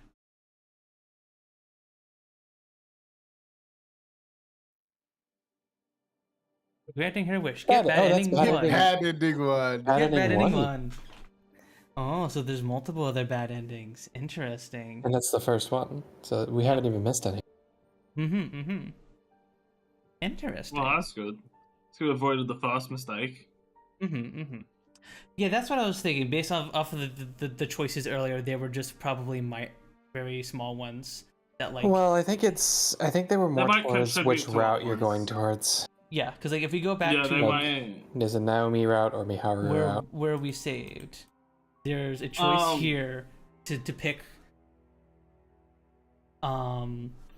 Naomi, Miharu, and Mao. So maybe there is more of a Mao every time. Mao route, let's go. If you go, I think if you go with anyone other than Miharu, it's probably gonna end up with Miharu getting eliminated. That's how I feel, at least. I wonder. Because like they were talking about earlier about maybe somehow finding a way to stop the battle royale, like they did. But I wonder if that will ever come to fruition. And also, there was an interesting line. I don't know if you guys also caught this, where it said Parka, during that ending, where it said Parka resides within me. What does she mean? Yeah. Oh, I caught that all right. No, yeah, it was pretty. Yeah, I have no clue what that means. I guess Parker's like becomes part of the people who win in some way. Maybe. But I have no clue what the fuck that means. Yeah. Maybe the real Parker was the friends we made along the way. Maybe the real Fatal 12 were the friends we made along the way. Maybe the real Fatal 12 were the 12 shots from the gun that I took to my gut. Oh, okay. I took like 5 shots earlier, but you did. 5 shots, like did. actual shots. Oh yeah. Oh. Hi Fluffer. Hi. Alcohol. Hi. I love alcohol. Hi, Fluffer. Hi Kai. Oh, you're too late. We're just about to end stream here. This is but yeah, I think this is a good spot to end stream for today. We're about to all stream and then go ERP with Tig. True. Totally. All right, everybody. Wow, that was a very exciting episode of Fatal 12. You have finally been eliminated. We got to see a bad ending. We got to see a more human side to Odette and Alan Scorpion. Very, very interesting episode. I can't Stop wait. humanizing my villains. No, stop it. I'm gonna feel sad when the villains die. No. Woke up and that's in the early time to do it too. Dang. Isn't it like well, I guess Femboy it's like what, 8 math. AM so far? What's it? What's in there? Femboy doing math. Femboy doing math. Femboy tries to do time zones in his head after a 4-hour stream. On Hetet Lord's Day. The day of our Lord and Savior. But yeah, this is where we're gonna wrap it up for today, everybody. Thank you all very much for stopping by and hanging out with us today. I appreciate very, very much this. I know this series has been going on for a while, but hopefully you guys have been having as much fun with it as we have. I've been enjoying this a lot. Yeah, we will hopefully be able to do this again next Saturday, and where we will have to make yet another stream with a decision. And yeah. Oh wait, is this the actual save? And yeah, this is like the actual save. oh, okay. I thought this was like still a continuance. No, this is our normal actual save. Yeah. So I guess we gotta decide. Yeah, we'll decide that next week on the next episode of Dragon Ball Z. Bye, Fluffer. Bye bye. Now, an even greater question than which of these options to pick is, who the heck are we gonna raid?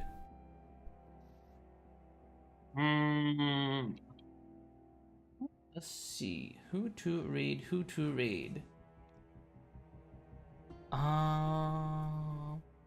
Let's see here. We have the opposite problem, which I usually have when raiding, is that nobody's online. But now we have the opposite problem where there are a bunch of our friends online. Too many people. Who are you supposed to raid?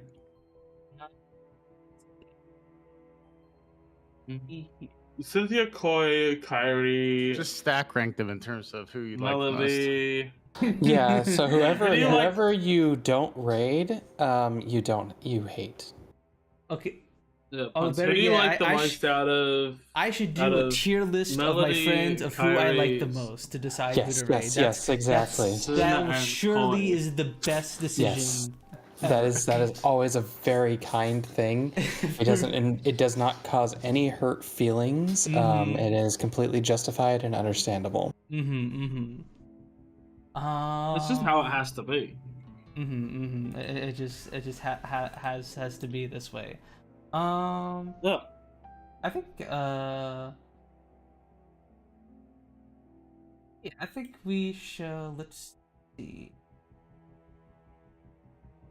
Also, how would obviously we're gonna pick Naomi, right? Because she's hopefully back from the dead. No, Miharu, because Yuri. Miharu, what? Kind of want because Yuri. We want we want it's Yuri either way. Well, it's gonna be Yuri either way. One of them's gonna Mao because it's better. That's Yuri. the thing. But if we choose Naomi, though, I feel like it's gonna be bad for Maharu. I don't know. I like Mao better than the other two. Damn. Well, yeah, but like, if you don't pick Maharu, what if Maharu like actually just dies? she's committing suicide again. I mean, we don't she's actually right. know that she did it the first time. It's hinted at, but we don't actually know. Yeah, it's Well, she's attempted it at least. We know that much. We don't know if that was what led to her death. Because an attempt doesn't always mean a successful attempt. Bye bye, Frozen. Bye bye. Yeah, I don't know. I wonder which one to pick here. Like I said, I have not looked up anything about this game. I don't know. I've been following no guides, so I'm kind of just going with how we feel about who we want to focus on, or if we just want to let go where the game takes us, or whatever. So yeah, I don't know. I'm kind of down. I'm kind of curious what the Mao option does. I wonder if there actually is a Mao route, but I don't think we've had any other choices with Mao. Or maybe it's like a neutral pick option. Yeah. Or, I don't know. Maybe it is. I don't know. Anyways, I am going to go send you all over to Kyrie. Go send her my love. She thanks Celico. Celico? Celico? Celico? I don't know how it's said. Honestly, Czechoslovakia. Anyways, Czechoslovakia. Bye bye everybody. Bye bye. Bye bye. Bye bye. What's that? I only know Czech and Slovakia. And bye bye YouTube. Bye bye.